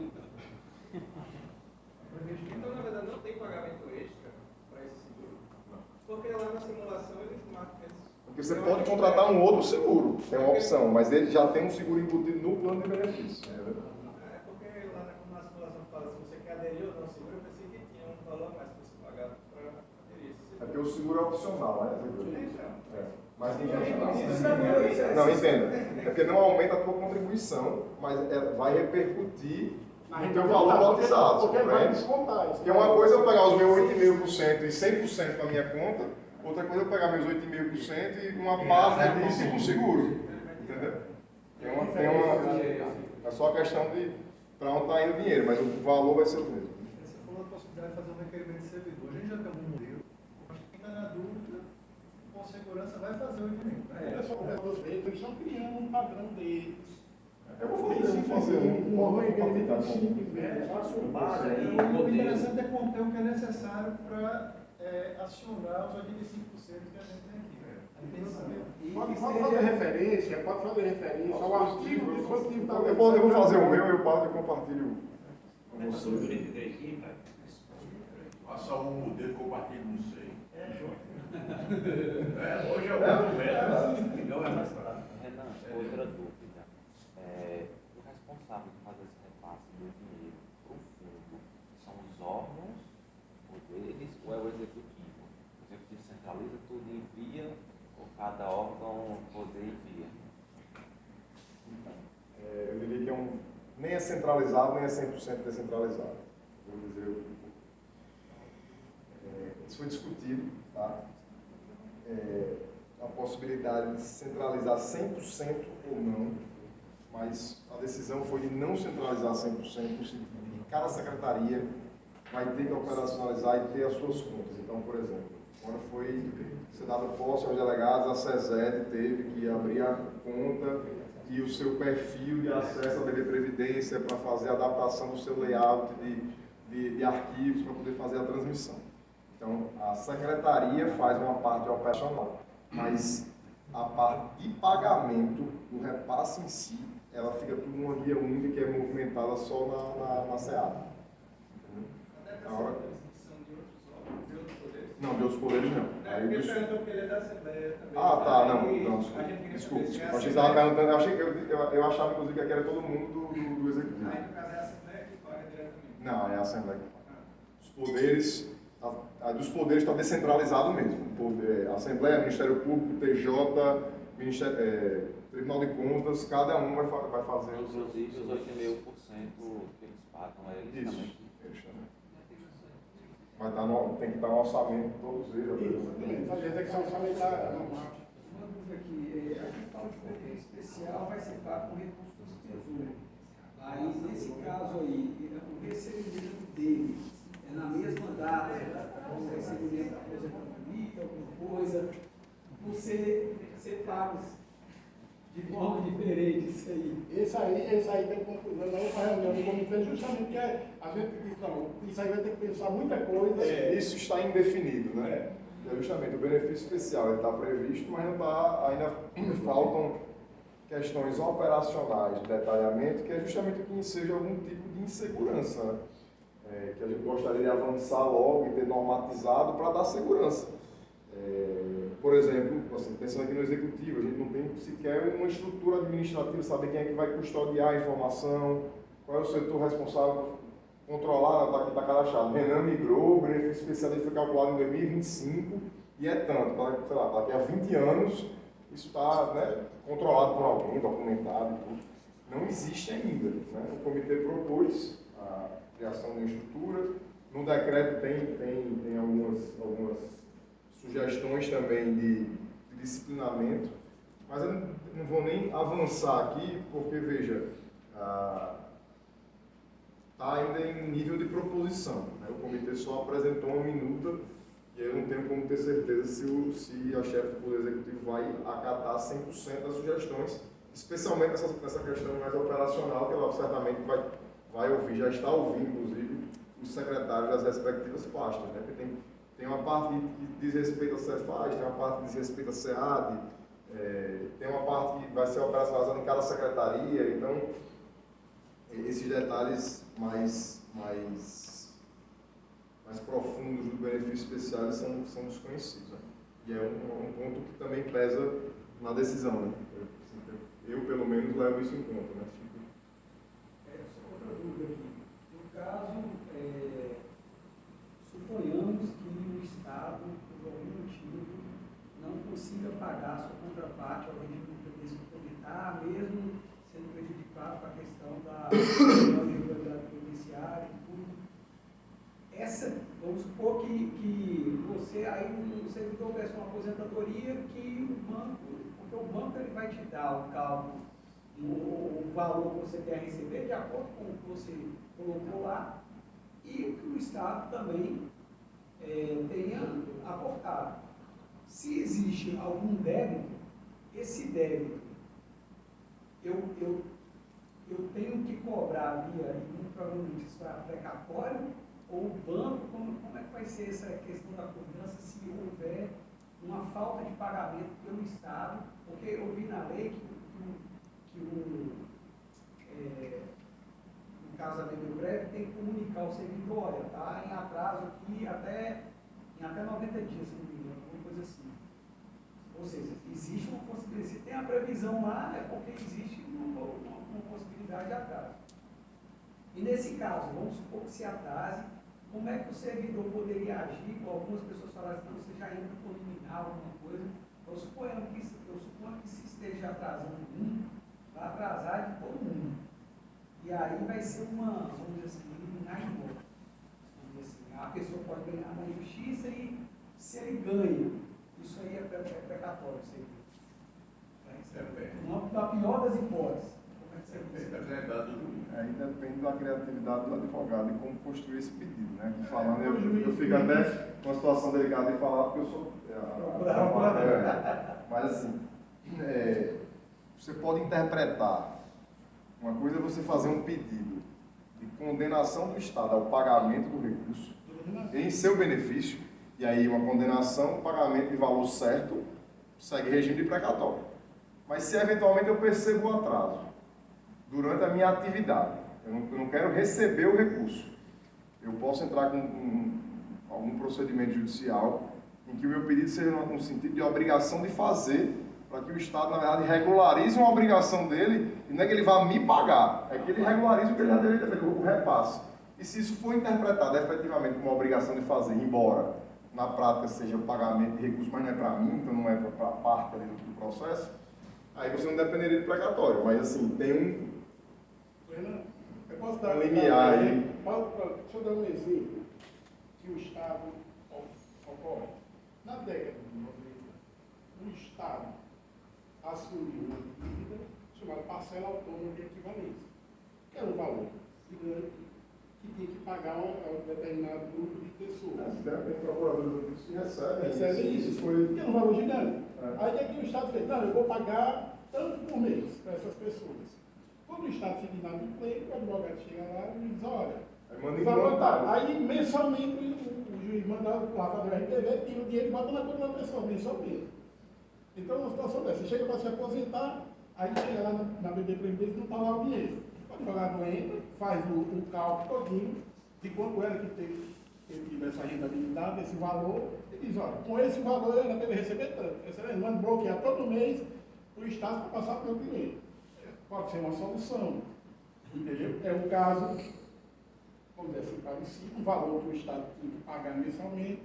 Então, como o Renan disse, depende da criatividade do advogado. Para encontrar você falou, se o Estado, o que eu imagino, tá? Assim, como servidor. Se o Estado começa a atrasar esses repasses, ele não vai atrasar de um servidor, ele não vai escolher um servidor para atrasar, ele vai atrasar de vários. Se todos esses servidores começam a pleitear em juízo, que o Estado regulariza esses repasses, eu não consigo ver como o Judiciário iria negar isso. O direito do servidor ele é inconteste. Né? E aí, há uma grande possibilidade dos juízes imporem a condenação ao Estado, não no sentido de pagamento, mas de regularizar, sob pena de multa, sob pena de descumprimento. E assim, o Estado vai ficar numa situação de colapso se ele não regularizar. Assim, isso mal comparando situações em que o Estado já se aventurou, sei lá, descumprir aplicação mínima de valores em saúde, em educação, repasse para o município, já foi discutido, aí o pessoal bloqueia em conta. São de outros estados que já passaram, como o Rio Grande do Norte não, mas já tem precedentes nesse sentido.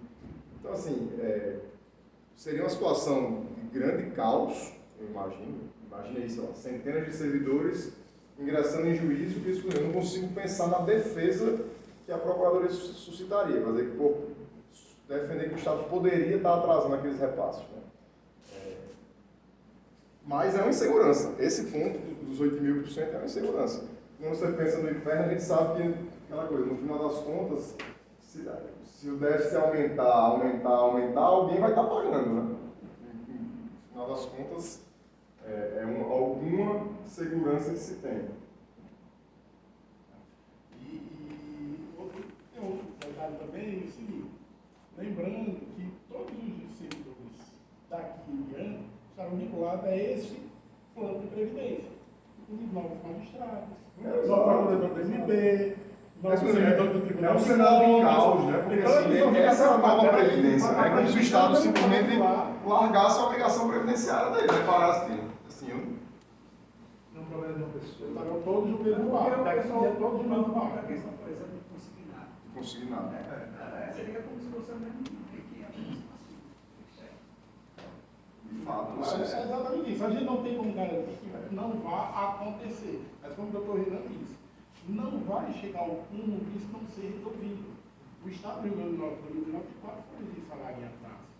Salário, o servidor na conta, o servidor não entrava dinheiro. O Estado teve que encontrar uma solução para resolver. Entendeu? Pode vir a acontecer, pode vir a acontecer. Mas não é uma coisa que vai ficar sem solução. Não é para dizer, pendura aí no prédio da Olímpia, um dia eu pago. O que eu acho, assim, eu digo até aos colegas que estão vinculados à previdência complementar, é que quem migrar e quem for vinculado à previdência complementar, diferente de quem está numa lógica do IPERN, como eu disse, é um regime solidário, você simplesmente contribui, pronto, está lá. A previdência complementar exige do segurado um acompanhamento, né? Você vai ter que estar ali com a rotina de acompanhamento, porque não dá para você simplesmente confiar que está tudo certo e vai deixando, você vai ter que estar olhando. Porque se você monitora, identifica uma situação, está atrasado, e você já vai, se movimenta muito antes de você estar sentindo o efeito financeiro disso, eu acredito que você consegue resolver antes de estar sentindo no bolso. Né? A questão de cotizar, o Estado vai ter que repor e tudo. Posso contar um segredinho com base na pergunta que ele fez? Vocês falaram isso, não, mas a minha contribuição vai ser menor, não é? Da Previdência. Sabe quanto é que vai ser a economia do Estado? 19,5%. Porque sobre o seu salário ele paga 28% de patronal. Ele vai pagar também sobre o teto do regime geral apenas. Então o Estado também tem economia com isso. O Estado também tem economia. Para quem migrar, o Estado vai pagar só 8% para você. Não vai pagar mais nada para o IPN, porque passar no teto do regime geral. Ele é solidário. Se um servidor paga até 8,5%, até o teto do regime geral, o Estado vai passar a pagar patronal também sobre o teto do regime geral. Então o Estado também vai ter uma economia de recursos em relação a isso. Vai passar a pagar menos patronal. Só outro ponto que é relevante, assim, a lei ela trouxe a estrutura do comitê justamente para ser uma entidade de acompanhamento e fiscalização. Tá? O papel do comitê é de fiscalização do funcionamento. Então, assim, eu vou dizer o exemplo que a gente vivenciou no ano passado mesmo. A gente teve uma problemática, parecia que não estava havendo repasse dos valores, porque não estava aparecendo na conta dos colegas da Polícia Civil. Eles olhavam o saldo estava zerado, e eles estavam sofrendo desconto no contra-cheque. Então, você imagina a reação, né? E quando a gente foi verificar... Foram os primeiros executivos. Foram os primeiros executivos. A gente foi verificar, na verdade, a questão era só de conciliação, de cotização, de individualizar. E aí o problema não era nem no Estado, era na primeira Previdência. A questão do arquivo, da leitura do arquivo, eles estavam recebendo dinheiro, mas não estavam conseguindo fazer a leitura para repercutir na conta individualizada de cada um. E aí isso corrigiu, apareceu o saldo, beleza e tudo, mas foi o comitê que interviu. O pessoal trouxe, me procuraram, eu tive que acionar, vim na SEAD, fui na SESED, procurei a BB Previdência, enfim, até a gente achar a origem do problema e corrigir. Num cenário desse de atraso de repasse, eu vou dar um exemplo de hoje, tá? Uma informação mais sigilosa, acho que o vencimento é dia 15, sei lá, e um colega já identificou que ele olhou hoje no saldo e já não tinha entrado e ele já me ligou. O pessoal tá lá em cima, eu falei com o serveiro hoje, e ele disse, não, acho que tem uma questão do pagamento e tudo, mas já foi feito, está sendo feito. Então, assim, pessoal monitora e procura o comitê, e obviamente o comitê ele é uma estrutura com essa atribuição de fiscalização. Fora, obviamente, medidas que o servidor poderia procurar judicialmente por conta própria, ele tem uma estrutura de apoio, digamos assim, dentro da administração, que é o comitê, né? E não existe a confiança, né? A falta de confiança que leva a polícia. Claro. O Rio Grande do Norte tem um histórico complicado nessa questão previdenciária, a gente sabe da situação financeira, então é natural que gere essa insegurança. E é por isso que assim, acho que o legislador andou bem, né, quando trouxe a estrutura do comitê, que é paritária, inclusive tem a desconfiança por parte dos outros poderes também em relação a previdência complementar poderia ser centralizada no executivo. Essa descentralização é justamente também por um pouco dessa desconfiança generalizada que existe, né? Prefere cada um cuidar do seu para... Eu não sei como é que funciona direito, essas coisas, mas eu tenho um questionamento do tipo: se o Estado não repassar, o banco pode negativar, a gente tem uma forma. O que aconteceu, por exemplo, do Estado... Não tem dívida. Não é como a questão dos consignados, você está dizendo. A dúvida é a seguinte: hoje existe o Instituto do Abono de Permanência. Eventualmente o servidor que migre, o abono de permanência dele seria sobre o teto? O abono de permanência é a devolução da sua contribuição. É o que eu acho que é, eu estou só querendo isso, exatamente. Se foi discutido e se o caminho é realmente... Continua igual, o abono de permanência, a regra é a devolução. Ele vai continuar, no caso, ele tem o direito a aposentar, ele não se aposenta, logo não dispara o direito. Logo não dispara o direito dele de sacar o fundo, né?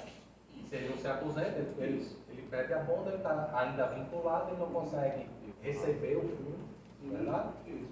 E aqui no Estado ele começa a receber a devolução da contribuição sobre o teto. Contribuição menor, Mas ele pode, por exemplo,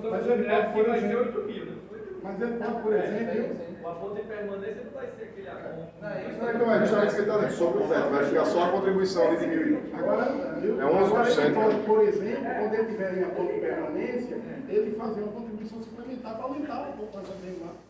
Quando ele começar a receber abono de permanência, colocar mais na BBPE. Para já aumentar mais lá para o. Porque é uma escolha dele. Você vai carregando, né? Carregando. Estou com 50 mil, Eu tenho um ponto, pessoal, que eu não disse, que é relevante. Eu contabilizo isso ali para cada conta do benefício especial. Benefício especial? É. Aí tem meu tempo, né?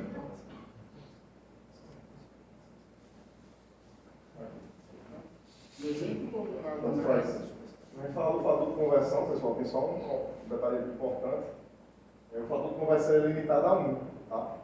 O que significa dizer que quem já tenha o tempo de contribuição necessário, ou seja, quem já tenha 450, vamos supor que alguém já tenha aí 460 contribuições, ele teria um fator de conversão maior do que 1, mas a lei limita a 1, ou seja, no máximo o que você vai ter de benefício especial é a diferença da sua média para o teto, não vai ficar maior, tá? Eu digo isso porque tem colegas que perguntaram, colegas que já estão dando um tempo bem expressivo de contribuição, já poderiam se aposentar, e fica lançado, faz sentido eu migrar, enfim, mas está perdendo contribuições. Isso não, mas só um detalhe, ninguém ainda tem fator 1, nem o doutor Nereu, que tem 43 anos de contribuição, de fator 1. Por quê? Porque conta de julho de 94 para frente. Só conta as contribuições de julho de 94, de 94 para frente. 35 anos para cá. Então nós não temos 35 anos ainda. De contribuição ao regime próprio. O regime próprio é passivo efetivo, né? É o 1º de julho para frente, né? Por isso que ainda não tem, mas realmente existe a limitação a 1. Ou seja, a pessoa que contribui mais de 35 anos, ele vai ficar... Mas vai ser relevante, então, porque a janela fecha em 2 anos. Não bate, né? Então, não entendi não, não pede não leva em consideração, por exemplo, a pessoa porque vai levar em consideração a descontribuição a partir de julho?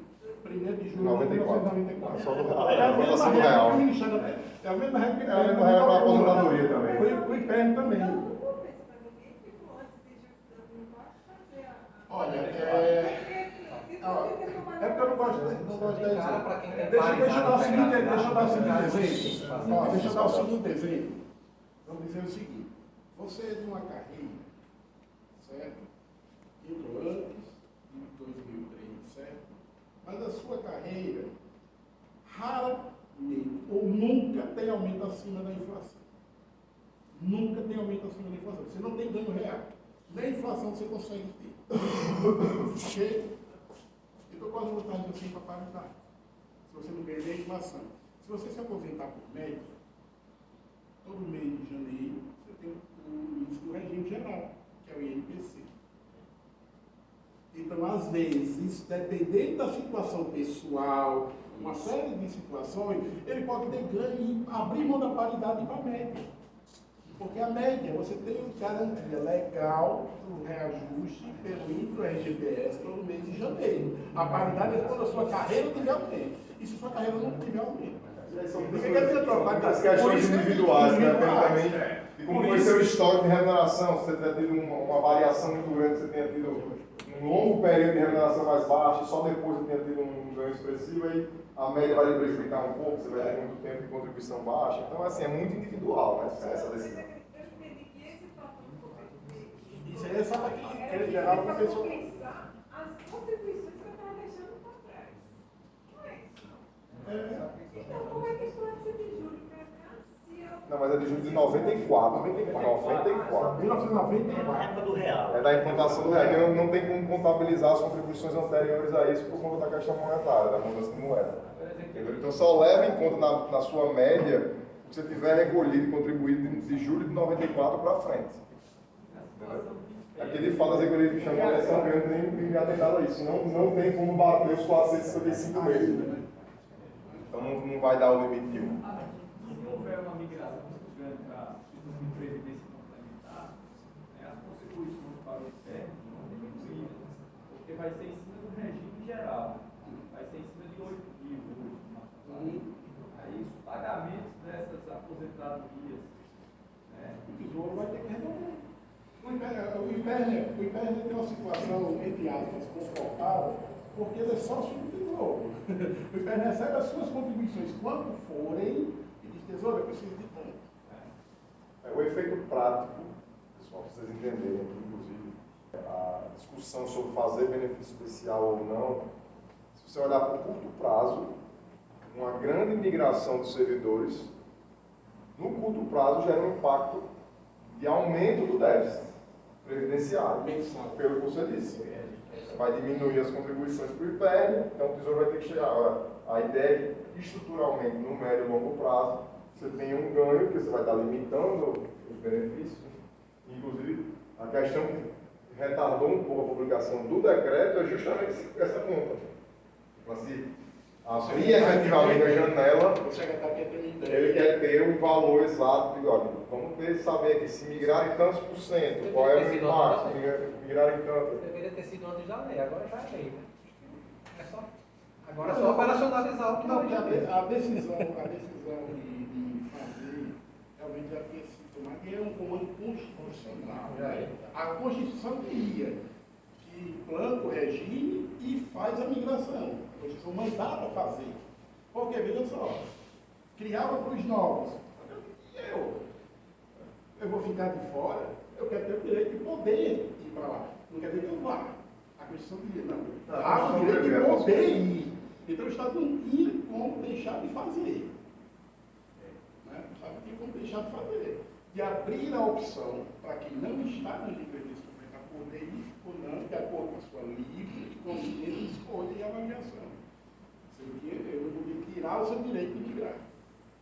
Só perguntar, há alguma possibilidade do IPER fornecer alguma forma de o servidor saber a média das suas remunerações para fazer algum tipo de cálculo? Você vai saber na hora que você calcular o seu BR. Só quando fornecer o BR, você vai fazer a estimativa. Quando você tiver o cálculo do BR, não vem só o BR, ele vem com a memória do cálculo e vai ver lá a média de remunerações. Você já acessou o portal do servidor criado pela SEAD? Tem a sua ficha financeira lá, tem lá todas as suas contribuições, né? A sua ficha financeira. Na mão. Ah, é nada? Bota o Excel, vai trazer o Eu vou conhecer essa mesma coisa também. Mas ele Se já o plano abrir, é recente, tem que digitar bem também. o IPM vai abrir esse portal. Você tem previsão? A pessoa falou que tem previsão? Tem previsão de colocar disponível para a gente. O portal já está Sim, pronto. sim, É que, veja só, assim a que o gente decreto achou for publicado, o portal vai exatamente, é que a gente achou impróprio publicar um portal com um benefício que a governadora não assinou como fazer. Tá, então já está pedindo. Entendeu? Então a gente já se antecipou, foi conversando. Enquanto estava se preparando os documentos, as reuniões, a gente falou, fez reuniões, inclusive com o coordenador tem lá do IPEA, ele colocou à disposição para fazer treinamento, para ter o acesso, os poderes também tiveram acesso, ajudaram, se ofereceram o pessoal do PJ, da Assembleia, do TCE, ajudaram para tirar dúvidas, para testar a ferramenta, entendeu? Mas é uma ferramenta, na realidade, que o técnico já tinha e foi feita apenas algumas adequações para a regra do BR. A gente já tinha o que faz a MEC, né? Já tinha o simulador que precisa para aposentadoria. Né? Então a gente adequou nas regras do benefício especial, né? Porque as regras da aposentadoria são diferentes. Você mas o regime próprio da Previdência, hoje quem foi se aposentar tem que constituir um advogado que entende de Previdência, porque você pode ter diversas regras. Você vai ver qual é mais beneficiante, você vai ter mais benefício. Né? Porque o direito ele não retrai para prejudicar, né? Só faz planejamento previdenciário, né? É a escolha do. Fala mais antigo, né? Quem entrou depois de 2003 não, é média. Está na média. Só uma outra dúvida aqui. No caso daquele percentual lá que você pode colocar para a Previdência Complementar, que o Estado vai cobrir, aí no caso desse seguro, você falou que estava embutido. Mas aí se tiver embutido eu vou perder um valorzinho ali. Eu posso contribuir só mais para ficar o valor cheio e esse seguro por fora. Mas é justamente isso. É justamente isso. Veja só, quando você fala da Previdência Complementar, esse perder é relativo. É o exemplo dele. Você vai perder se você passar dos 65 anos. Mas se você vier a falecer, você está protegendo sua família. Então, é igual o seguro do carro. Mas eu paguei o ano inteiro do carro, não bati nenhuma vez para usar o seguro. Será que o cara vai gostar de bater? Só para eu entendi sua pergunta. Né? Você recolhe 8,5%, o Estado aporta 8,5%. Você escolheu contratar o seguro, vamos supor que seja 0,5%. Acho que não é isso, não é nem isso. Bem, mas vamos supor que seja 0,5%. Então, dos seus 8,5%, na verdade só vai 8% para a sua cota e 0,5% está servindo para pagar o seguro. É isso que está dizendo. Mas está basicamente perguntando, eu posso então definir minha contribuição em 9% para ficar 8,5% da cota e 0,5% para pagar o seguro, é isso? Pode. E o Estado vai continuar aportando 8,5%. Só que aí nessa lógica, que o que vale você perceber é que você definindo 8,5%, ainda que 0,5% esteja indo para pagar o seguro, já está contando que você está contribuindo 8,5% para fins de ter um aporte de 8,5% do Estado, entendeu? Outra dúvida aqui. Na verdade, a dúvida é sobre o cálculo da média, até para eventual conferência posterior. A gente vai precisar atualizar a remuneração de 15 anos atrás. Né? O simulador já faz. E o índice é o IPCA. Na lei define IPCA. Essa lei aqui também, por exemplo, o benefício especial vai ser calculado agora e vai ficar sendo atualizado pelo IPCA. Pelo INPC, que é o mesmo lá do agente geral. Na lei define pelo IPCA. Depois que foi implantado o benefício, passa a ser o regime geral, que é o INPC. Então hoje, se eu quisesse fazer na mão aqui o cálculo com o Ítalo ali, a gente quisesse fazer o nosso cálculo, tudo IPCA. A gente tem que pegar a remuneração lá de 2010. Joga o IPCA do perinho. Bom, mas não faça não, que dá só pra gente saber, né? Você vai fazer o que pode acontecer, é isso. Qual é o erro que pode acontecer? É um programa. Estou falando aqui, mas veja só, porque qual é o erro que pode acontecer? É como o Dr. Renan disse, eu fiz uma verbação e lá na minha ficha financeira não está refletido o salário. Então ficou em branco lá alguns períodos. O erro que pode acontecer é isso. A ferramenta está muito bem feita para que o Estado concede as aposentadorias que vale na ferramenta. É na mesma- Vale na para mesma a fiscalização do Tribunal de Contas com essa ferramenta. Então, os juros, isso é tudo atualizado. É a mesma fonte que o IPEC usa para fazer. Entendeu? O que pode acontecer é lacunas na sua ficha. De né? registro. E aí você tem que procurar o RH dele, ó, está faltando aqui, eu fiz a verbação, está aqui o protocolo da minha verbação. É caso individual. Essa calculadora que vai sair, ela só vai servir para calcular o benefício especial. Eu tenho paridade, eu quero saber quanto é que eu vou ficar recebendo na aposentadoria, que ela não vai ser isso. Se você quiser saber da aposentadoria, você se dirige ao atendimento e pede uma simulação. Mas ali você tem que entrar no processo de aposentadoria. Não, você pode só a simulação. Você não é Todo mundo obrigado. está tentando fazer isso e quando chega lá eles estão negando, dizendo que a pessoa tem que entrar com pedido de aposentadoria. Aí quando chegar, a senhora vê o cálculo. Sim. Não é obrigado a senhora se apresentar. Olha, entra o INSS, você entra no INSS, aí vem sua planilha. Você tem direito a X. Você pode chegar e dizer, olha, não quero. No portal a gente também vai colocar o simulador, sabe? É porque ele está sendo finalizado, e na realidade o portal já estava sendo desenvolvido antes disso. A ideia do IPE é poder fazer o recadastramento de aposentados pelo portal também, ter o simulador da aposentadoria. O portal já estava sendo pensado, parecido com o portal da SEAD, com vários serviços. Então a gente vai possibilitar, por exemplo, a pessoa que está morando lá em Nova York, poder fazer o recadastramento. Mas eu tenho presente que logo esse simulado vai ser disponibilizado. Entendeu? Então o portal já estava sendo pensado com algumas funcionalidades que o TERM precisa virtualizar. Entendeu? E a gente ofereceu para colocar um benefício especial. Então ele não criou o portal por causa do benefício especial, já estava sendo pensado com uma funcionalidade. Vai ter o simulador também. Tem alguma previsão do portal? A previsão. O portal só não foi lançado porque a gente está esperando o decreto, mas a gente já tinha modelado o portal. E vai ser parecido com o da SEAD, que a gente vai, à medida que for amadurecendo novas ferramentas, sendo colocadas lá, entendeu? Porque às vezes a pessoa muda o endereço, atualiza lá no portal, no aposentado, no pensionista, entendeu? A gente poder comunicar a pessoa acontece muito lá, às vezes, por exemplo, o Estado, o IPR paga, ele passa 2 dias lá superlotado, e a pessoa que não fez prova de vida aparece lá desesperada, que tem 50% de benefício. Então a gente vai tentar virtualizar também isso aí. Entendeu? Então o portal vai ser lançado e como o Garcia está fazendo com o servidor, vai colocar ferramentas nele virtualizadas. Então, o portal é anterior ao benefício do segurado. É o portal do segurado. Ou seja, é voltado para o servidor poder fazer a sua simulação, mas a maior parte do serviço é para aposentados e pensionistas, assim, para fazer o seu recadastramento, para poder fazer provas de vida. Entendeu? Mas vai ter, por exemplo, o segurado tem que querer saber, eu estou recebendo benefício, já estou no abono permanente, mas eu quero calcular aqui minha aposentadoria, eu quero ver minhas regras. Vai ser disponibilizado isso.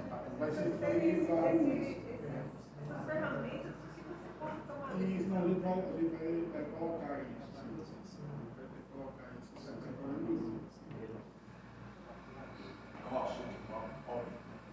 Exatamente. E não vão ter muitas dúvidas.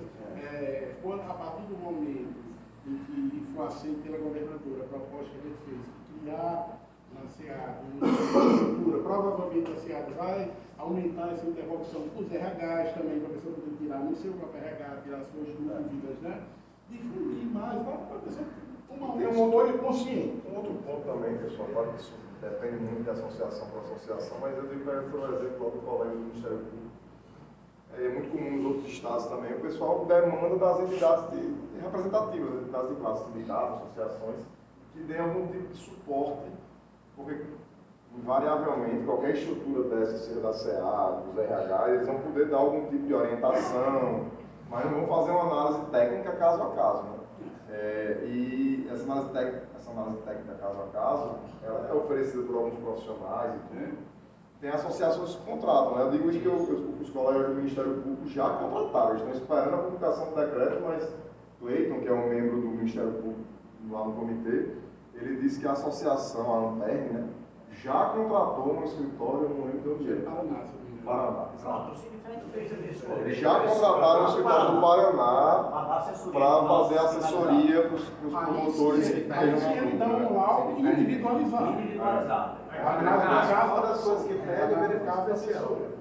A pessoa poder escolher. Não, mas exato. Mas assim, o cálculo do benefício especial, no momento que a plataforma estiver no ar, isso vai ser o de menos. Vocês vão ter esse elemento para fornecer para esse estudo, entendeu? Não tem ainda porque a plataforma não está no ar, né? Mas ela vai estar no ar muito breve. O portal do segurado. Para não confundir com o portal do servidor. Né? Que eu estava né? Mas acho que vai acessar por lá também, vai ter um link por lá. Vai ter um redirecionamento, acho que a ideia não é fazer um redirecionamento. No caso disse, na reunião que a gente teve, o Catar, por exemplo, disse que não dava certo. Aquela reunião que a gente fez, o Carlos disse que não dava certo. Ela vai fazer. Você vê que a gente levou Vai também. dar tudo direto pelo celular. Fora o portal, se a gente não tem como ir no IPERN ou junto ao comitê para... O benefício social, não. Justamente porque não tem a regulamentação. A gente só tem a lei ali, mas tem que ter a regulamentação. E o IPERN não é competente para fazer isso. O IPERN cuida de previdência. Então não é uma atribuição do IPERN. Não. O IPERN vai ajudar porque a ferramenta é dele. A direção prevê que o IPER iria disponibilizar uma espécie quase de convênio de cooperação, porque não está nas atribuições legais do IPER, né? E o comitê tão pouco, né? O comitê, como eu disse, ele tem um papel de fiscalização e acompanhamento. Ele não, em tese, ele não tem nenhum papel de execução, realmente de mão na massa, assim, fazer. E a lei veda que o IPER utiliza as suas receitas para gastar com qualquer outra coisa que não seja cuidado do regime próprio. Agora, o que eu posso dizer a vocês é que o comitê tem feito uma pressão intensa, digamos assim, para agilizar a publicação do decreto para que esse portal vá ao ar. Porque a gente está preocupado, e eu pessoalmente, pelo fato da Procuradoria, com judicialização.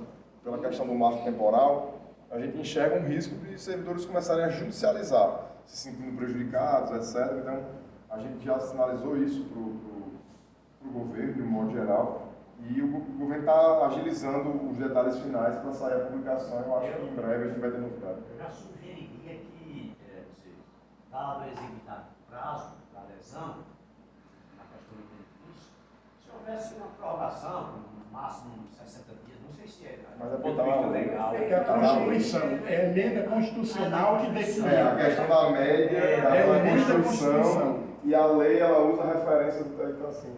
E ele não poderia a lei mudar. A questão do decreto fez é só a questão de retroagir a data do requerimento, né? Que é a questão. Esse comitê aí, ele vai ficar vigente até quando? Nessa fiscalização? Não, ele é permanente, o comitê é permanente, a instituição permanente, o que muda é a composição, né? A não ser que o Estado resolva criar depois outra estrutura. Mudou a lei, né? Tem que mudar a lei, né?